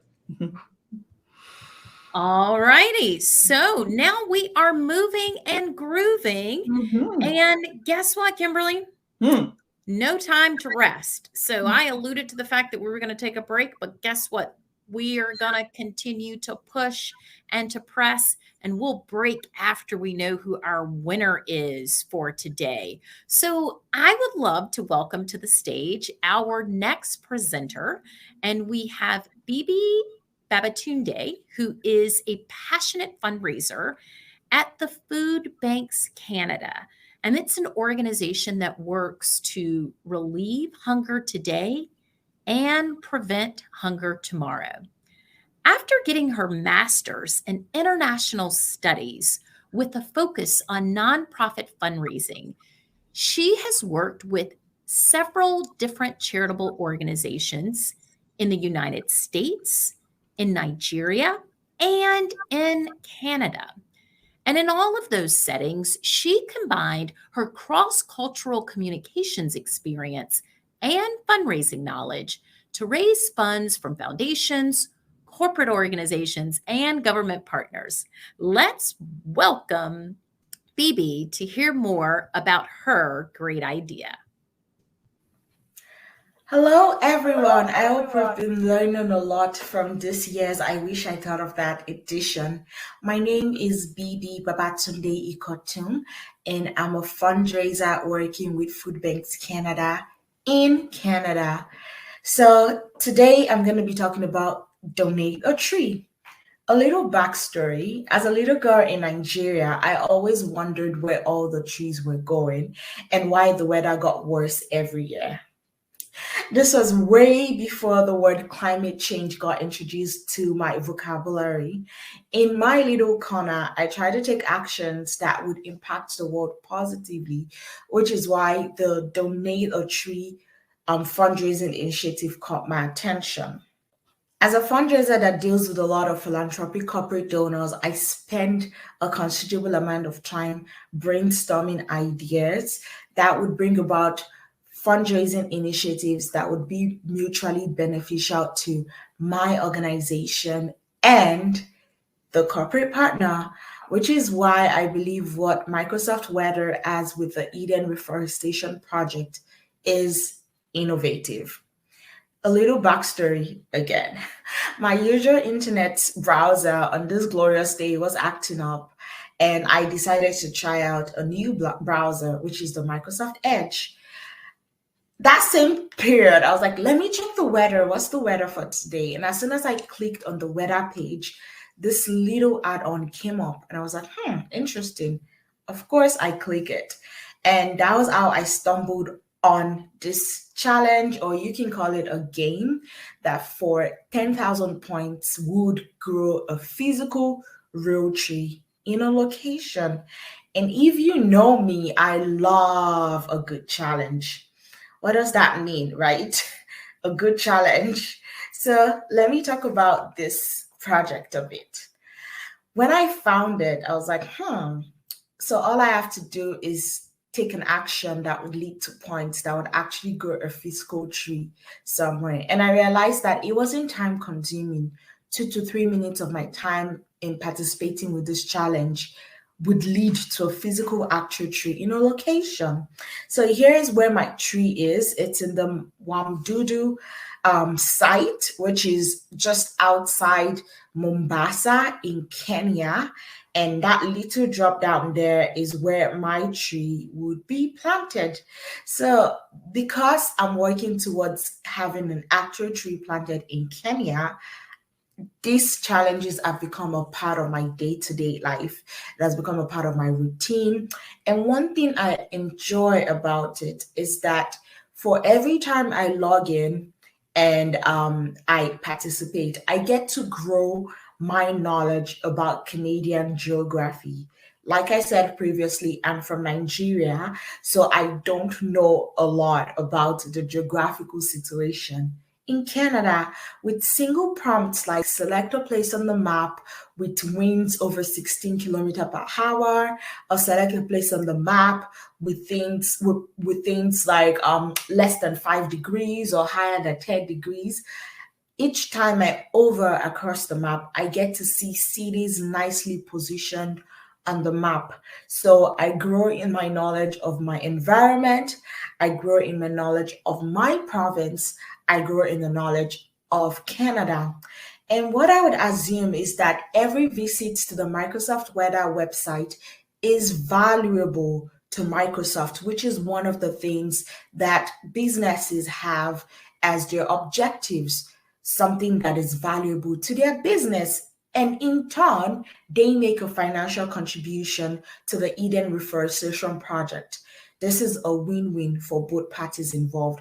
Objectives being met, funds being raised. So here's the leaderboard, and I thought was pretty cool. So you can see people like Kids Corps, Stevie's Forest. They've done a lot, right? Planted 24 trees. That is so brilliant. I am still working towards planting my first tree, and I'm super excited about it. And you can see the journey, right? Step 1, you get a seed. Step 2, you begin task to grow your tree. Step 3, you complete up to level 10. As of yesterday, I believe I was in level 2. And before I know it, I get 10,000 points, which would lead to a physical actual tree in Kenya. So not only does the Eden Reforestation Project benefit from a corporate gift, now they get people, multiple people that would have never known about their work, never known about their organization, actively fundraising for them through this challenge. Perhaps they're buying into their mission and donating directly. Like I said earlier, this is a win-win-win situation for everyone involved. A win for Eden Reforestation Project because they get funds to do the meaningful work they want to do in the countries that they're involved in. A win for Microsoft Weather. They're probably meeting their marketing objectives or whatever CSR objectives that they have. And lastly, a win for donors that care about climate change and care about philanthropy. And one of the things that I think is pretty cool is that parents can actually introduce their children to these challenges as a way to get them involved in philanthropy, to get them introduced to geography, to get them introduced to weather and climate change. So what can fundraisers learn from this? Firstly, the donor journey is so interesting. With each step, a prospect is getting more involved in your work. So with each time I go to play this challenge or select something, I find out that I end up finding myself on Eden Reforestation Project's website and just noodling around and making sure I learn more about them. And I'm actually considering being a monthly donor. Number 2, it's a prospect opportunity where a tree donor can indeed become a monthly donor. It also taps into the current trend of gaming, and everyone cares about climate change right now. And lastly, it attracts a younger generation like children and those that don't yet have funds to give, but through this challenge, they can give something to an organization, to a community, and kickstart their journey to philanthropy. Thank you. Okay, I have to jump in because I have planted thousands of trees. I've worked for environmental organizations for 15 years in various capacities as fundraiser. So I love this. I love that it's global. I love that, as Bibi said, it incorporates gaming and apps, and kids these days are always on their phone and they like to see that little bar going across. And I have a question about the Canadian geography and how it ties in. So I can't wait to get Bibi up here, Tysley. What do you think? Well, guess what? Bibi is going to join us like any second. And there are lots of people who have questions for Bibi. Bibi, what a fabulous campaign. Yes. Thank you. Thank you. I am similar to Kimberly in that I was just relishing and literally finding so much joy in all of the good that's coming from this campaign. I'm just like oxygen. So thank you. And we've got so many questions coming in the chat. Kimberly, feel free to ask your first question and see what our friends have coming over. Okay, so there are a couple of things that come to mind, but another reason I love this is when you're raising money for environmental organizations, you're usually promising a brighter future for the next generation, but there's a bit of an immediate impact with the way they use technology. And Bibi, how can you just explain a little bit more to me how this helped you learn about Canadian geography? Oh, absolutely. So the thing with the challenges is that for each time you click on a challenge, it gives you little tasks like go over the map and select a location that has 10 kilometers per hour in wind, or select a location that is really hot, or select a location that is really cold. So it gives you a chance to like play across the map and you see, oh, this is the temperature for Barrie today, or this is the temperature for this location today. Good to know. Oh, it's raining there. Oh, that's where my friend lives that I never thought I would find on a map. So my mother-in-law would love that. So yeah, that's how you learn. Tysley, do you have a question there for Bibi? We've got lots of questions. So, Bibi, we've got people who are interested in scaling this campaign, trying to see if this is something maybe they could do in their country, possibly in their local community. What are your thoughts on whether or not it's possible to scale the campaign? We've got interest in Brazil, but are there ways in which this can be replicated, or the idea of this, you think, could be replicated in some way, either segments of it or the idea in its totality? Absolutely. I think it's something that is very scalable in the sense that anyone that would be invested or interested in this cares about climate change already, right? So it's pretty much bringing people closer to the cause that they care about. And scaling it can look different based on the context, the country. For example, where my tree is being planted, it's in Kenya, where there's like 90% deforestation. So this tree is actually making an impact day after day. So scaling it may look like something in your community, letting people know that, oh, there's a climate change issue and we need trees and we need people to donate and we need people to participate. I mean, it has a lot of aspects to it, but sometimes maybe you want to take away the gaming aspect if you're going to be making it a lot more localized, a lot more restricted to your community in your area. But if you want to open it up to global, then maybe the gaming piece can come in. I think there are so many ways that it can be sliced and diced based on your context, based on your country, and based on what your beneficiaries, your donors are really interested in. So yeah, I think it's scalable. Awesome. Well, that's certainly encouraging. And Bibi, what's also we've got some interest around is some of the tactics and the communication. So, do the participants receive many communications? Is there interaction that's driven by the participant? That's a good question. So when you sign up to plant a tree, it's through the Microsoft Edge platform.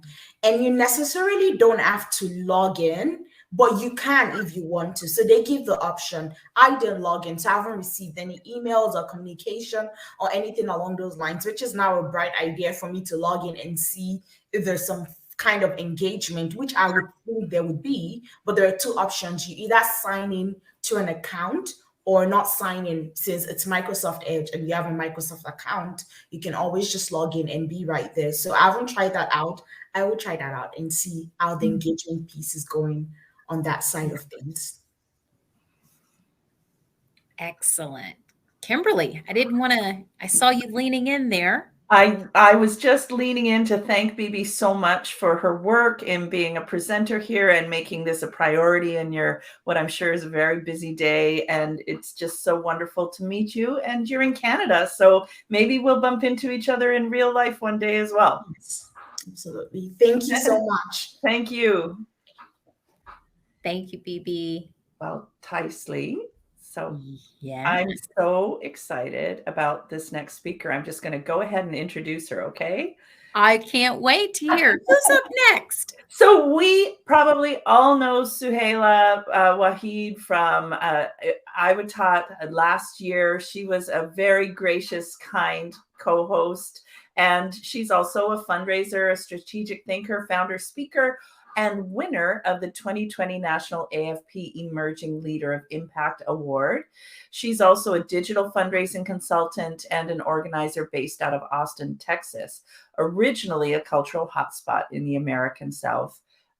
Durham, North Carolina, I think, as a Canadian, I think NC is North Carolina. She focuses her work on highlighting issues that affect the quality of life for women, children, BIPOC, and Muslim communities. Suhaila is the founder of Giving Geeks, where she and her team implement powerful processes to uplift digital fundraising operations and strategies.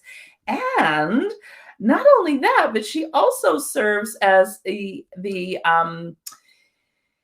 executive board member for AFP Greater Austin. So she's giving back and a national organization facing abuse in community environments, and is the Texas organizer for community-centric fundraising movement. So she was one of our co-hosts last year, as I mentioned. Yes. And this year, Suhaila is back to share an idea she wishes she thought of. So she's going to talk about some absolutely incredible peer-to-peer fundraising. Get your notebooks ready and be sure to put your questions in the chat. Suhaila, welcome back. Welcome. Hello to all of my friends at IWITOT. I am so excited to be here today with you. My name is Suhaila Waheed, and I use she, her pronouns. I am an African-American Muslim woman wearing a green hijab, and I am just ecstatic to be able to share an idea that I truly wish I thought about. I am the founder and owner of Giving Geeks, a digital fundraising agency. And this is an idea that I think is so phenomenal that every fundraiser should be using this in their peer-to-peer campaigns. Let's set the scene a little bit. You're an amazing volunteer at an organization. You love the work that you do. You're passionate about the mission. And someone taps you on the shoulder and says, hey, I think you'd be a great asset to the peer-to-peer fundraising campaign. You love this work. You can do this. You go in it with a huge smile on your face, and you're more than excited to support the organization and bringing in the funding that they deserve. So you start calling up your friends, and you're using their templates, and you're reaching out to try to, see all of the amazing impact that you could have based on how quickly you can reach your goal. You're going to see money falling in, and the organization is going to have you back the next year to do peer-to-peer fundraising again. But instead, as you're doing this outreach, you're noticing that you're experiencing a lot of stone statues. A lot of people who love you, a lot of people who are proud of the work that you're doing with this organization, but are not really as engaged as you'd like them to be. Well, Fostering Great Ideas came up with an awesome way to approach peer-to-peer fundraising that truly has donors running towards you, ready to help you meet your goal. And I'm so excited to present that today. So this national organization had a campaign that was for their 10th anniversary, which was their 10-day challenge, celebrating a decade of great ideas, and they had a really good one. But more specifically, this organization supports children who are in the foster care system. We all know that can be sometimes a very traumatic experience for a lot of kids, being separated from their families and sometimes having gone through a lot at such a young age. So this organization tries their best to have an impact and build up their quality of life through their different programs. So their team specifically hit the drawing board and brought together different ideas of storytelling, peer-to-peer fundraising, sponsorships, and more. And they decided, what if we flipped peer-to-peer giving on its head? Okay. So usually we're used to hearing peer-to-peer giving about an individual who goes out to their own audiences and asks for money. And instead, what this organization did is they asked individuals to build a community around purpose. So with their teams with purpose,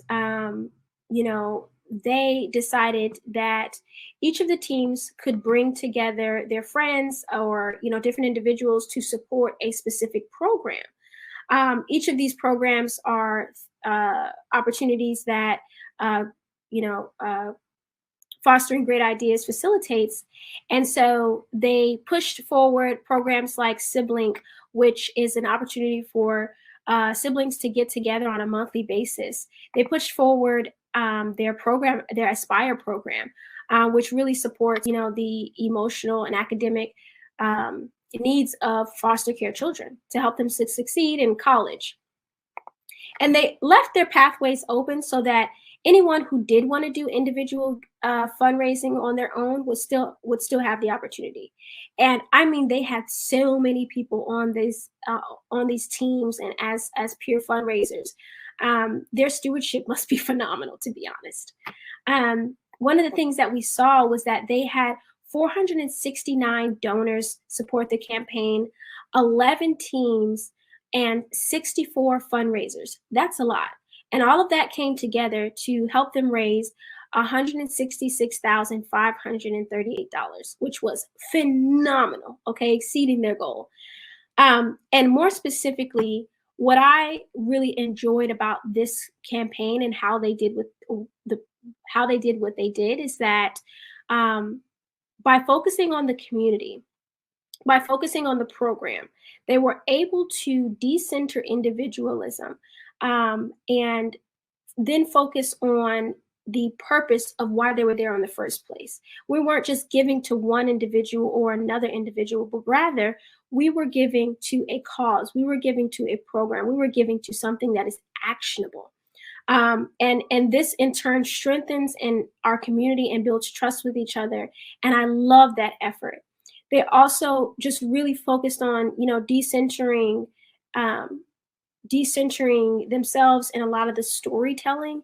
And so even when they gave out raffles, it was about, what these small items do in our community, these small efforts of some of our corporate partners are, and the great efforts of our community together. There were so many things coming from this campaign that I thought were absolutely phenomenal. I for sure thought, I wish I thought of that. But now that I've seen it, I definitely will be applying this method of fundraising in my peer-to-peer campaigns. And I hope you will too. Thank you. And I really hope you all enjoy the rest of your IWITOT day. And I look forward to being able to show up on the screen later. And please do take all of these wonderful ideas and apply them as best as you can in an effort to make a huge impact in each of our communities. Take care. Take care. Wow. Speaking of inclusion, you know, Kimberly, we started the day talking about the importance of cultural competency, having self-awareness, and what a fantastic overview of how on the tactical side, you can decrease a sense of self in order to maximize impact for a charity and for a cause. I thought that was just really eye-opening. And it's so interesting because when we talk about the concept of community-centered philanthropy and the idea that we're not moving away from individualism, that we're finally starting to get some data and some results to support that, which is something our sector needs so badly. So I can't wait to bring Suhaila back. Suhaila, are you with us? You know I'm here. Hello, Kimberly. Hello, Tisley. How are you? Oh, darn, I'm sorry. And thank you so much for interjecting some important lessons. You know, it's interesting as we listened to your bio, I was so impressed with the many identities that you hold. And one of them, most certainly, in addition to being a strategic thinker, you are also the 2020 winner of the National AFP Emerging Leader Award as it pertains to impact. And I'd love to hear from the award-winning individual strategist on the call.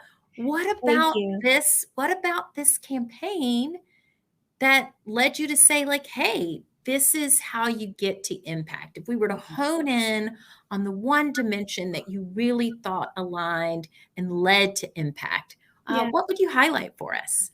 So first I have to say, I feel like anytime you mention that award, my mom is somewhere like waking up from a nap saying my baby got an award. It's like, I'm supposed to hop on a flight, so she's probably somewhere clapping somewhere. But I really appreciate the love, you guys.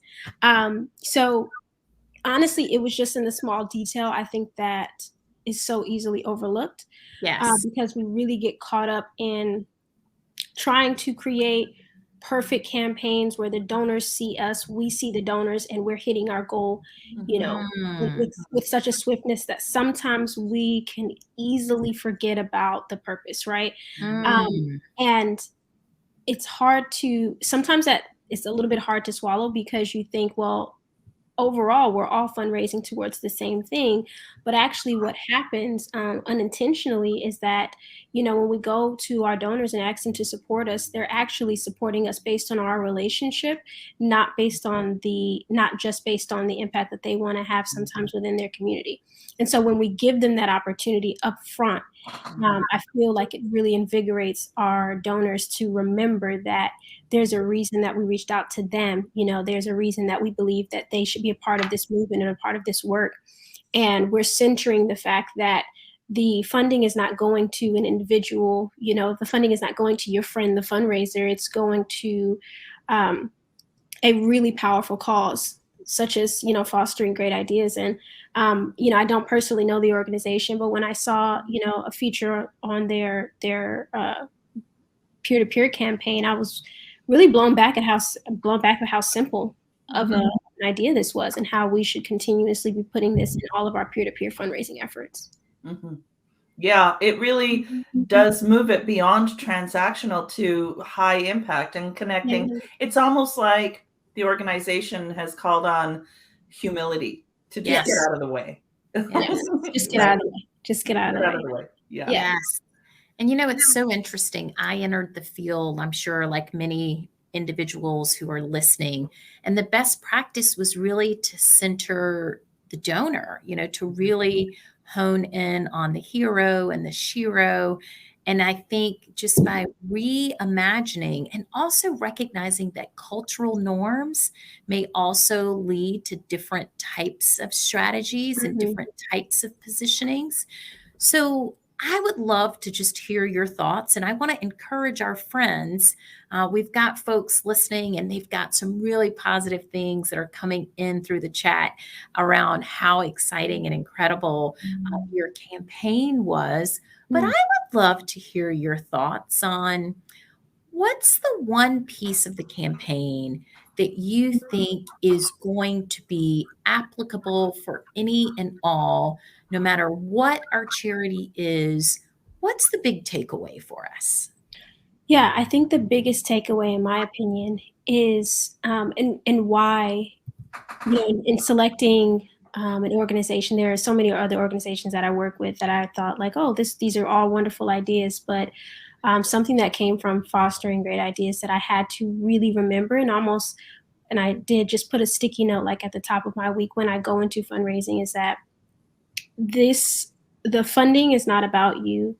It's not about an award that you may receive, at the end of the year. It's not about being able to say that, hey, I raised 166,000. It's actually about being able to turn that funding into an opportunity to communities who deserve it, communities that have been abandoned, and specifically individuals that require the support from each of us that have the privilege to be able to offer them exactly what they need. And so in my mind, when I saw that this organization put forward, the collective first, instead of just focusing on where each dollar came from and, kind of drawing a loopy map to one individual, they made sure to educate these groups of people so that they could then go take that message to their communities and say, this is what we are collectively doing. Will you be a part of this? Will you join us? And to me, that's what being community-centered is all about, taking yourself out of the equation and making sure that it's about the purpose first at the end of the day. Excellent. Well, we've got, Kimberly, you probably are turning down this road. We've got some questions that have come in, and I know we are nearing the end of time, but I'm hoping maybe, Kimberly, we could serve up a few just to get some initial thoughts. For sure. And this is such a big topic, Suhaila. I'd love to talk to you more about it on my podcast. This topic is one that just continues to need to be repeated. So hopefully these two questions can be answered pretty succinctly. I think they're similar. So I'll just read them both, okay? Do you have any tips or tricks for decentralizing organization and focusing on the cause and communities? And Anna says, could you elaborate more on how the decentering part works? Do you mean individuals picking their own projects that supports one same organization to solicit peer-to-peer fundraising to their social groups? Yeah. So one of the things that I did see is that, this organization put out, the different programs that they were going to be fundraising for. And so when they invited, these, the fundraisers or the peer fundraisers to join the campaign and support them, a lot of them, they asked them to join a specific program. And so from there, while they still left all pathways open and they allowed people to, have their own individual campaigns, they really gave them, they were very specific about what type of teams they were going to utilize. And it wasn't, a Suhaila, and Kimberly team. It was a sibling team. And so that was they were very intentional about making sure that anyone who was joining a team recognized that they were joining a very specific, program and mission. And, to me, putting that up front to these individuals who are really going to be doing something significant on behalf of the organization it takes courage, and it takes a little bit of changing your strategy. And then in terms of just decentralizing, I think one of the quickest things that you have to do is you have to, at every point of strategy, recognize how does the community show up in this point of storytelling first. How does the individual who is actually affected, the individual that we are actually serving, how do they show up here first, and how do we protect them throughout this entire process? And so while we could easily have a peer-to-peer fundraiser where we raise money for the underprivileged, instead we are putting, making sure to keep the power in the hands of those who actually are most affected, by making this their program, by making this their fundraiser, by making sure that they are at the front of all of our messaging. And so I think that just trickled down into their peer-to-peer fundraising when they decided to say, in order to do these teams, we're going to put this mission first. We're going to put these programs first. And that's essentially what I got from it. There's one clarification that we really, because the question asked, does the fundraiser choose where the money goes? And the organization is still, based on their knowledge of the cause, making that decision. It's just not just, but it's a pretty fundamentally big and important mindset shift for the language you use in the copy and in all of the communications around it, right? Yeah. Well, this Suhaila, has Suhaila, right. Now I know, because I mostly see you on Twitter. So on the Twitter lens, tweeting about nonsense. Tysley, go ahead. I was just going to thank you for all of the good sense that you brought today. This has been eye-opening and really useful. So thank you for sharing your viewpoints and your perspectives and giving us a lot to just commit to. Thank you for your convictions and for sharing. It's been I appreciate it. Thank you all for having me. Absolutely. And now we are making our way, and we've talked before about technology kind of working with us, kind of not working with us. Well, we've got a video to share. Yeah. We are actually going to spotlight an idea that has come from Fer Rodriguez Hernandez. And then we'll come back and chat about it. Yes. And Fer is the development director. And he has selected an idea that he wished he would have thought of. So why don't I just pause and let the video share a little bit more about this interesting idea. So queuing it up now. Hi, my name is Fernando. I'm from Mexico City. I'm talking about the most expensive medicine in the world. Santi Maratea, an influencer from Argentina, someone told him about Emita's case. After some research, he decided to help her. What is the objective of an influencer? To associate brands with different content and recommendation and products to their followers. So in this case, what does this guy do? Logramos el objetivo, conseguimos la plata en su fucking totalidad y compramos el fucking medicamento. O sea, está terminado, ¿me entendés? Está finalizado. Lo único que queda ahora es contarles a ustedes que el medicamento ya lo compramos y esperar a que llegue a Argentina para que se lo apliquen a Emita. Fin. Santiago Maratea, un montón de seguidores en Instagram contando esta historia increíble. En 12 días juntaron la plata y una persona misteriosa, nos enteraremos en algún momento quién es, donó lo que faltaba, $500,000, Lu, y lograron comprar, porque ya lo compraron, el medicamento más caro del mundo. As I told you, using social media, this guy used specifically Instagram as a tool to reach specific audiences, specific donors with the same interests. The cause, there's a disease, spinal muscular atrophy. This is a damage in a specific gene. And what is the importance of this? You need Zolgensma, a specific medicine, 1 dose before 2 years old. So the importance of this is the storytelling. This guy in the beginning asked to the followers how to begin the campaign, talking about the disease, giving information, interaction specifically with the followers, and make it viral. The transparency was paramount.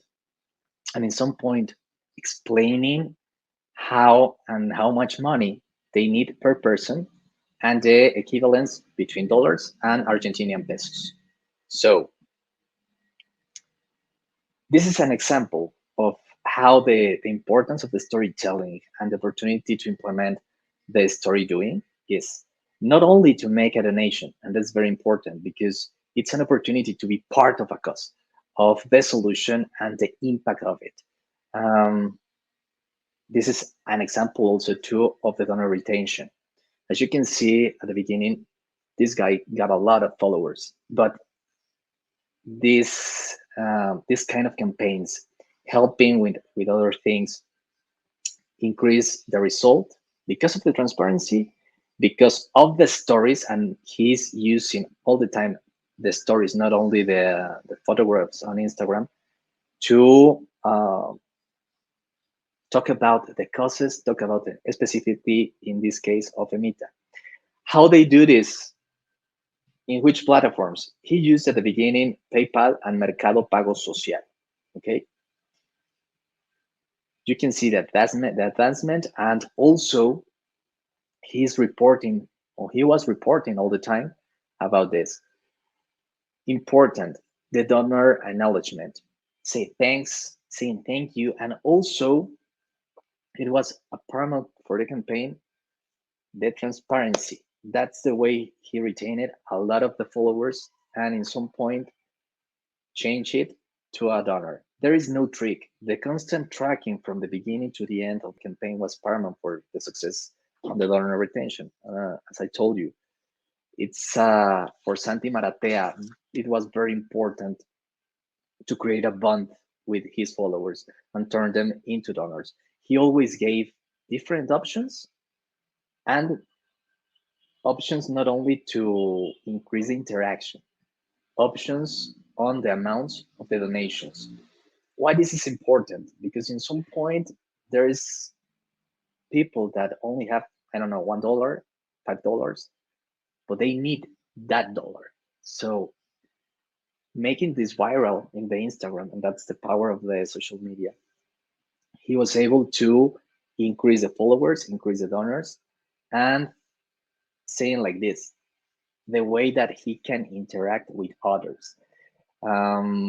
Before this $2 million in 12 days for EMITA's medicine, Santi and his followers completed different campaigns with different amounts, helping communities, buying ambulances, and bonding with different causes.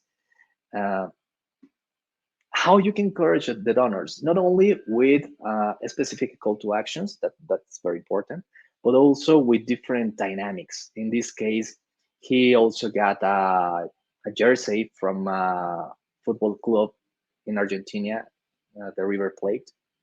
It's very famous with a lot of fans. He also got this jersey signed by all the team.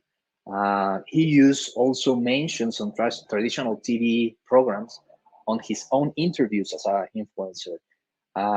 He asked to other influencers to mention the campaign and increasing the different interaction with others. The call to action is very, very direct.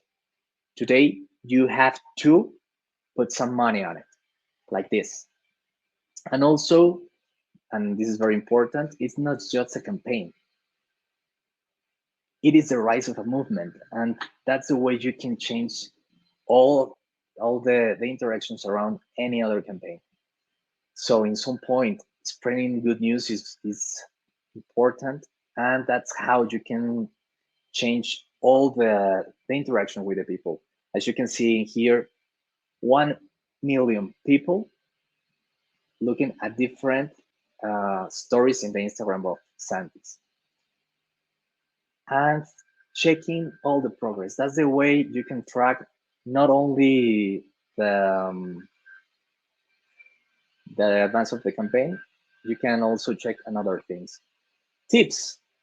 A good storytelling creates bonding and ownership of the cause. 2, the transparency and the donor cultivation through the constant tracking and application of the donation. It's only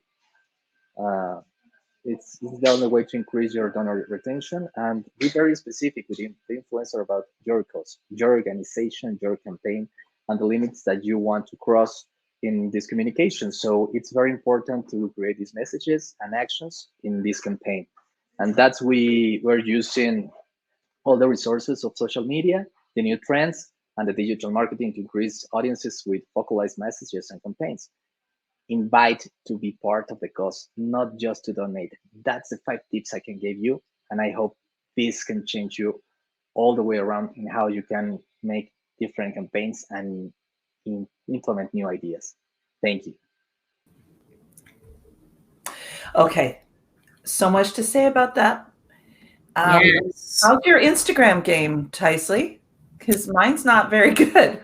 I'm sitting here like, whoa, I've got a lot of learning and catching up to do, right? I mean, just having the foresight to like screenshot all of those. I think Kat was also like, wow. Yeah. I do need to get on it. I mean, unbelievable.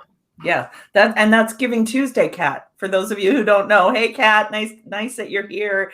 But yeah, the other insight that I had while I was listening was charities. You know, we do have a tough time keeping up with the community, and if we can't keep up, community is just going to do it themselves. That's exactly right. And I think it's interesting whenever we look at digital fundraising. You know, I have to remind myself that social media powers lots of connectivities and engagements, but it is also an avenue for generosity. And I think this is yet again one rare example of that. And just think about it. We're often soliciting people for financial support, but influence is actually an avenue by which people can leverage their popularity, their followers, and actually lead us to a place where we're able to help babies with rare diseases. I just think this was so incredibly thoughtful. And I thought it was something that's just in reach for all of us, because even if we don't have access to influencers, I think every person that we have access to has their own unique social capital that they can bring to connect us to assets and value. So that was just great. And Fur, as you probably assumed, Kimberly, with the time zones and the technology, unfortunately is not able to be with us today for the Q&A. But I'm grateful that we were able to share some of the insights, and I'm hopeful that soon we will find an avenue to pose some more questions. So in the event you have specific questions for Fur, feel free to drop them in the chat. We will make sure to get those over to him and do our very best to disseminate.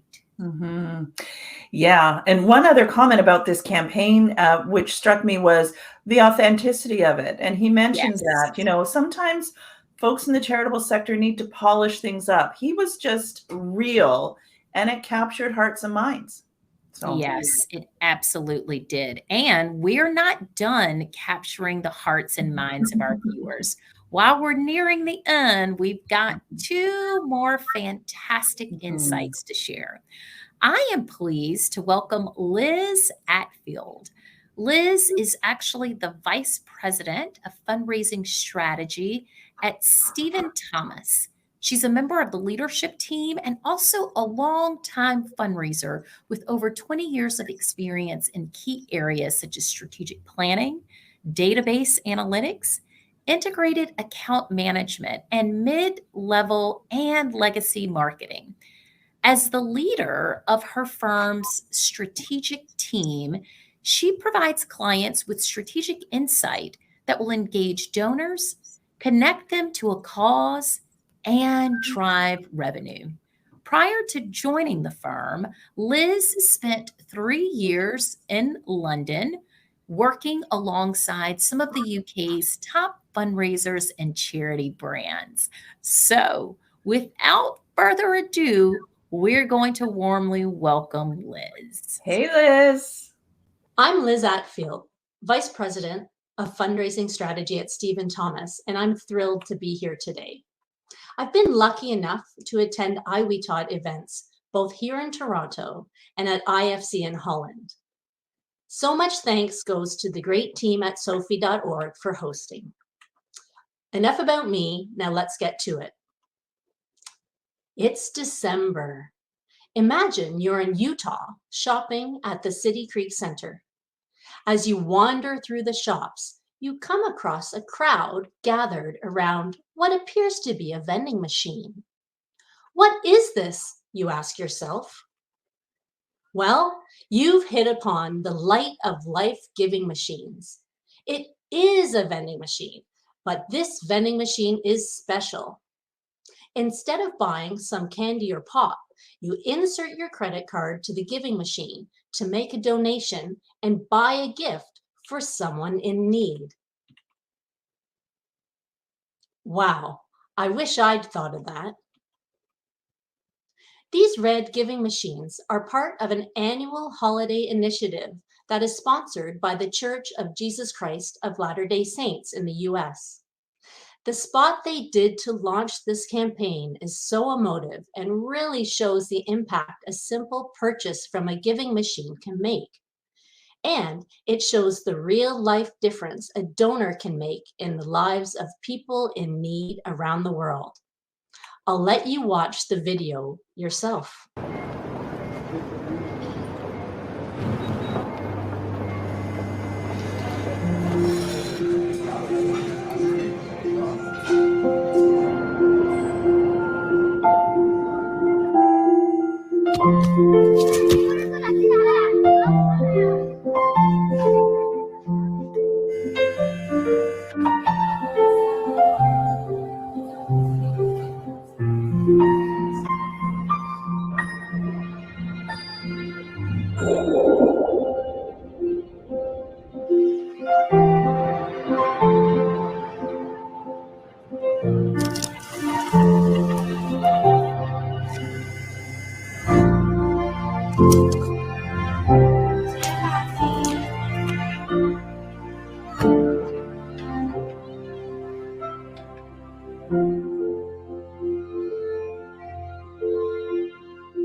All right, how cool is that? I wish I'd thought of this campaign because it's great fundraising on a number of levels. First of all, I love it because it's so unique. Did you ever think you would walk away from a vending machine having bought 2 chickens or a cow? This really makes the fundraising campaign stand out. And in my experience, being different is so important in today's competitive fundraising environment. I also think that it's easy. Many of us, if not most of us, have used vending machines before. So the concept of giving that way is really familiar, and it's fast to make a donation. This too is so important in fundraising. We really need to keep it easy for donors to support the cause. I also love this because giving machines have mass appeal on a couple of levels. First of all was the location. So these machines were set up in 10 cities around the US, from Utah to Las Vegas, New York to Hawaii. And I really think that by targeting multiple cities and placing the machines in high traffic places like malls during the Christmas season and outdoor spaces like Rockefeller Center, these fundraisers were able to capture a wide audience, which helped create buzz and ultimately drive revenue. Plus, it has mass appeal on many levels because the giving machines offered lots of gifts at various price points. So if you look at the picture on the right, you can see that you can buy things like food, meals, milk, or even livestock. There was activities for kids like balls and jump ropes, and practical item, if that's more like you could buy shoes or strollers, school supplies, and even eye exams. And the prices were varied, from as low as $4 for a textbook to $50 or more for a cow. Chickens were $25 if that was your thing. And finally, donations support global and local charities, and you, the donor, gets to choose who you support. So global charity partners included big names such as UNICEF or CARE, WaterAid, or USA for UNHCR. And there was lots of local organizations like food banks or missions, family service organizations, or refugee organizations. In New York, you could even give to the Actors Fund in New York. If you look carefully at the photo on the right, you can see the logos in the bottom right-hand corner. Finally, what a success this campaign has been. Giving machines have raised a ton of money. And doesn't every fundraiser strive for that? In 2021, 300,000 people visited a Light the World giving machine, and they donated $3.8 million. But more importantly, so many people have benefited. The donations raised in 2021 will help to provide things like 1.7 million meals, 14,000 boxes of produce, clothing and polio vaccines for thousands of children, and more than 80,000 chickens to give families long-term nutrition and even income potential. Since it began in 2015, the giving machines have raised more than $15 million, and the campaign only runs from November to January each year. This is one of those campaigns that makes it really fun to give, creates buzz, and makes people feel good. It's so thoughtfully set up, marketed, and executed. I wish I'd thought of that. Wow. Okay, we're all crying. Unbelievable. I mean, talk about activation and distribution, and oh my gosh, that is phenomenal. Makes it accessible. There's so many things that I want to chat to Liz about, and I know that we're a little bit tight. So Liz, come on up. Are you there? I'm here. Hi, everybody. It's great to see you in person. That was excellent, Liz. And we've got so many questions coming in. We can't even get all of the applause out. So a few questions that we have, Liz. Do you know how they decide where to actually place the vending machines? Any insights on where to place the machines? So that's a great question. I have some insights, but I wasn't on the planning committee. So I'll tell you what I know. Okay.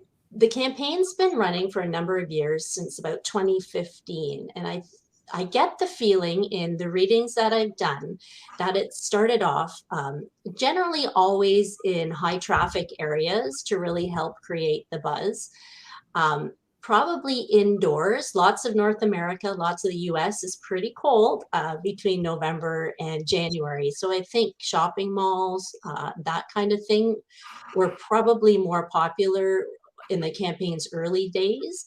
And as they got more results, and of course, with the impact of the COVID and lockdowns, they likely put more of these giving machines in outdoor spaces that were also high traffic. Rockefeller Center, or even just using outdoor malls, for example, would be great, and ensure that people are still getting out and about to see them, to make sure they're still raising the money and supporting the people that they want to. Excellent. And it seems like the plan is really coming together. I mean, you know, sometimes you have these bold concepts and you wonder, can I actually pull off the implementation? Am I actually able to make this work? And we've also used the word a lot today, failing forward. It seems like there have been so many things learned along the way. And so, Kimberly, I don't know if we've got other questions coming in from some of our viewers. Lisette asked, do you know if the donor data is shared with the charity they choose? That is a really powerful and important question. Well, Lisette, that's a great question. You know what? I don't think it is at the moment, but in my notes when I was thinking about this campaign, I thought that would really take it up to the next level, would be to try to capture some of this information and reach out. I mean, we've heard people talking about stewardship and ongoing contact with the donors and moving people up the donor ladder. So I would say It's not at the moment. Next level would be to capture that information. That said, I didn't mention this, but they do have an online component to the campaign. So I suspect if you gave online that your information would be captured and potentially shared, at least with the Church of Jesus Christ of Latter-day Saints. And I don't know if they would disseminate that information to the charity. I would think so. Right. Well, that speaks to Jody's question of the online component, the cost of having the giving machines installed on top of the rental space and the malls, etc. Do you have any insights on the expense of this campaign? I don't, but it wouldn't be for the faint of heart. I think to start up, start small and work. If you were going to move this forward yourselves, really start in one location, try to build up those relationships with the malls, and go from there. What I can tell you is that the transaction fees for the credit card were covered, which is great. But I do not know at the moment how much they paid to get into the shops and the other locations. Well, you certainly know a lot, that's for sure. And you have shared a lot of your great wisdom and knowledge with us. And so for that, we thank you. And Liz, we definitely want to give you an opportunity as we're calling the last questions here. Looks like we've gotten a lot in the chat. Liz, as it pertains to what you think is perhaps the most meaningful element of the strategy, what do you think is the most meaningful? So, Paisley, that's a great question. For me, I think it's the breadth of support that's going out, right? So the Church of Jesus Christ of Latter-day Saints isn't in this for themselves. They're working with other charities to try to help as many people as possible by using local and big name global fundraising organizations. And to me, that's really important. So they're really affecting and improving as many lives as they can. Wow. Well, that is what we are all here to do, right, Kimberly and Liz? Affect and improve as many lives as possible. So, Liz, thank you for being with us and thank you for sharing. I know that we are nearing the end, so we want all of our viewers and fundraising friends to stick with us. Paisley, let's move. Need your input and insight in order to decide who's going to take the bragging rights and be this year's winner. And Kimberly, I think you were encouraging a little bit of stretching. My back needs some moving. Yes. You know what? It actually feels a lot better when I get the little head going side to side, and a little shoulder roll. So thank you for that. And Kimberly, it seems like I'm looking at the lineup. Are we nearing the end here? I think we are. And if we're wrong, someone will let us know. But I think I'm so excited about this next presentation, and I really want to encourage folks to stick around for that vote after. But Paisley, I'm just going to go right into this because we're so lucky to have Dawn Knickerbocker with us today. Dawn joins us from the traditional homelands of the Shawnee and Miami nations in Yellow Springs, Ohio. She has spent over 20 years of her life as a grassroots organizer on the front lines of Earth-related matters. Dawn is an advocate, activist, organizational strategist, and a leader in the philanthropic sector. Dawn spent the majority of her career working on nonprofit leadership in the practice of reciprocity within philanthropy. I love that concept. She serves on the board as board president for the Greater Cincinnati Native American Coalition and a co-leader at Yellow Springs Climate Action. She's published, nonfiction writer, poet, public speaker, columnist, and in 2020, Martin Luther King Drum Major for Justice Award recipient. So Dawn lives with her husband and her 4 sons. That's 4 boys. That's a lot of food when they're teenagers. And is the Vice President of Development and External Affairs at Native Americans in Philanthropy. And today, Dawn is going to share with us something that is has so much interest up here in Canada. I don't know about you all in the United States, but Indigenous philanthropy is something that we are really trying to lift and shine a light on. And I couldn't be more grateful to bring Dawn up to tell us her story. Greetings, everyone. I'm Dawn Knickerbocker. I belong to the Anishinaabe people from White Earth Nation, Gawababaganikag in our language. I'm a member of the Minnesota Chippewa tribe from the Ottertail Pillager Band of Indians, and I'm speaking to you today from the traditional homelands of the Shawnee and the Miami people in present-day Ohio. I'm going to talk to you today about fundraising and the Indian mascot issue. This is a really present issue for me. As I live in Ohio, I've only lived here for about 4 years.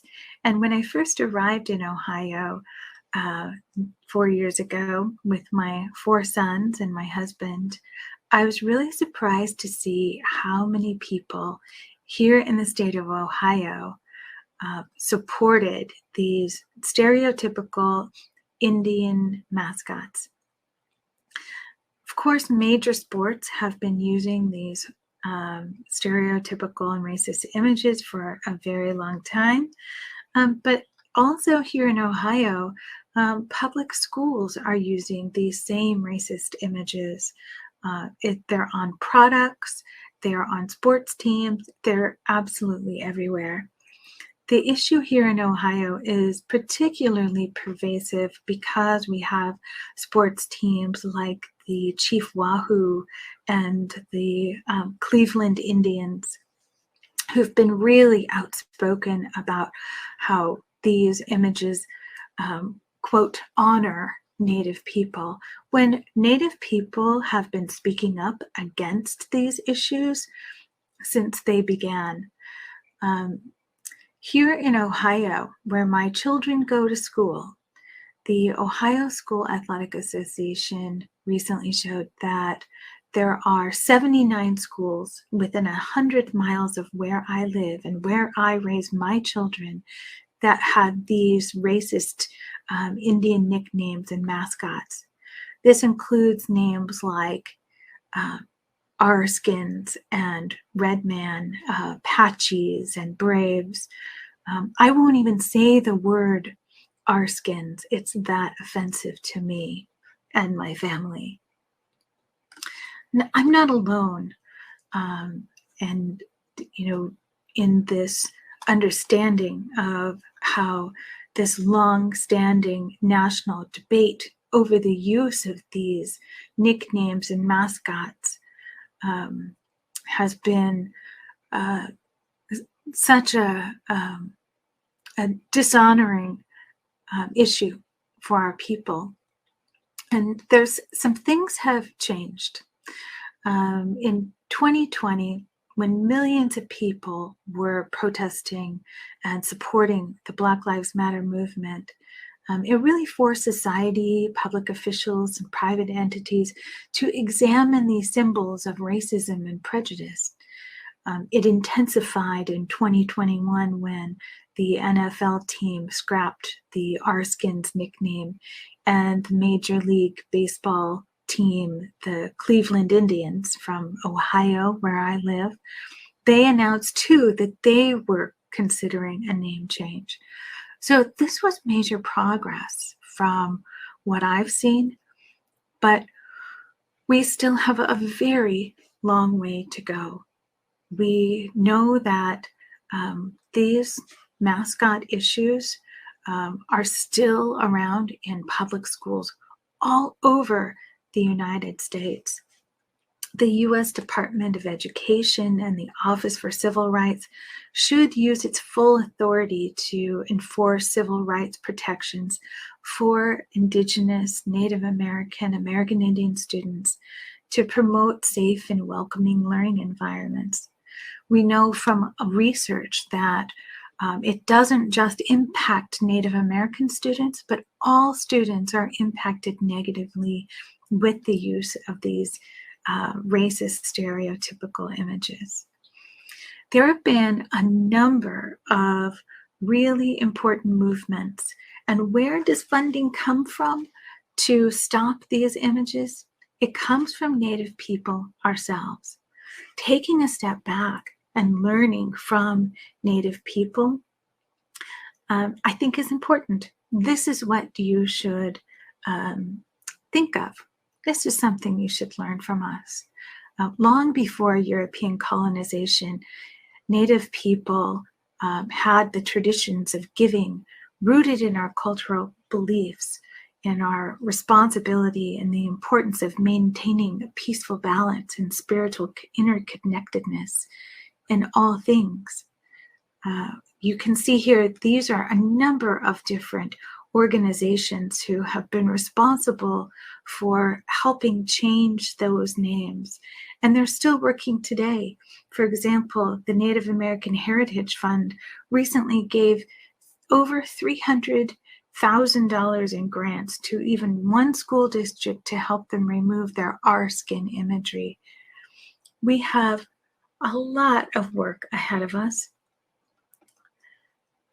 But I'll just say that we as Native people, we consider ourselves the first philanthropists of this land, planting the seeds that led to the formation of the United States and its representative democracy. Our sophisticated and thriving societies today, we've shared ideas of peace with the world. There's always been great honor in giving our most prized possessions, our wealth, to the poorest, to the neediest, and the tradition of Wopila, of giving in Lakota, Nakota, Dakota tradition is still going on today. In the Pacific Northwest, the potlatch is practiced as an extraordinary example of voluntarily redistributing wealth to those who have the least. And even in circumstances of social justice movement, we're finding that Native people, tribal nations, Native-led movements are at the forefront of ending the era of racist mascots. Thank you. Miigwech. Dawn, what a purposeful and powerful spotlight. I think so many of us, our tone, our temperament, everything shifted to this place of sensibility, to this place of introspection and self-correction. Mm-hmm.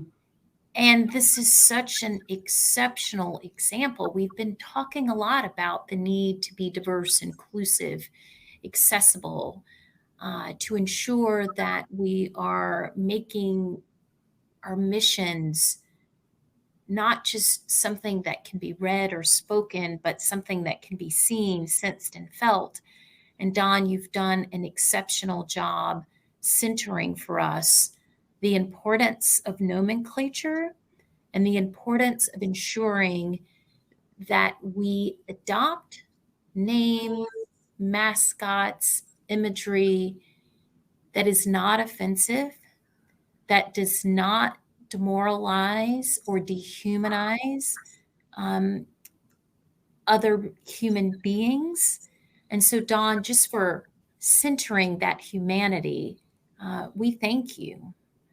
And I think Kimberly Dawn is with us. Mm-hmm. Miigwech, Dawn, nice to see you. Nice to see you too. Can you hear me all right? Yeah, I can hear you. Awesome. Yeah. In addition to your insightful comments, I think some of us also need to educate ourselves, particularly white settlers, myself included. And I just finished a book called Seven Fallen Feathers. It's Canadian content about, it's a beautiful book. It's a heartbreaking book. And I've put the link to it in the chat because I think it's one way for white settlers to really see the harm that is continuing to be perpetuated here in Canada, for sure. I'm not as familiar with the situation in the state for Indigenous folks, but it's wonderful to meet you, Dawn, and thank you so much for shining a light on this issue. We'd love to hear any further insights you have. Yeah, absolutely. I would love for people to look at what has happened in the change of this one particular issue. There are so many issues that people all over face, but they don't look to the communities who are experiencing those issues as a funding source. Indigenous people really want to be asked to help fund. They want to be the go-to for providing the resources to make really big change. And that includes all kinds of issues, from hunger to hospitals. And we have really incredible examples of many, many millions of dollars moving from Indigenous communities into public good. Really great examples are the Shakopee Mdewakanton Sioux community that's in present-day Minnesota, or Minnesota, many lakes, that are having to do with health and education and wellness. They put on they sponsor many different conferences. Also, the San Manuel Band of Indians in California just built a hospital for the neighboring city. We as Native people are philanthropists. We want to be asked, please include us as your major donors. Please include us as your just regular donors.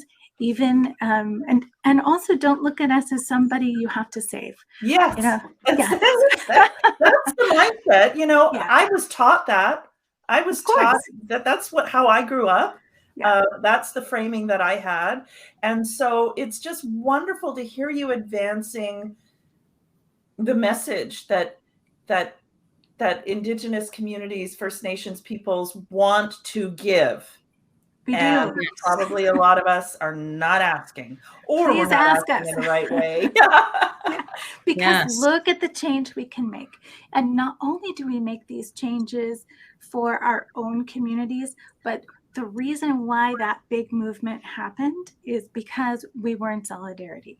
Which you saw the picture with a number of Native people, along with Black Lives Matter movement people, really moving some funds to the ground to help make big differences in major cities, and not about political movements.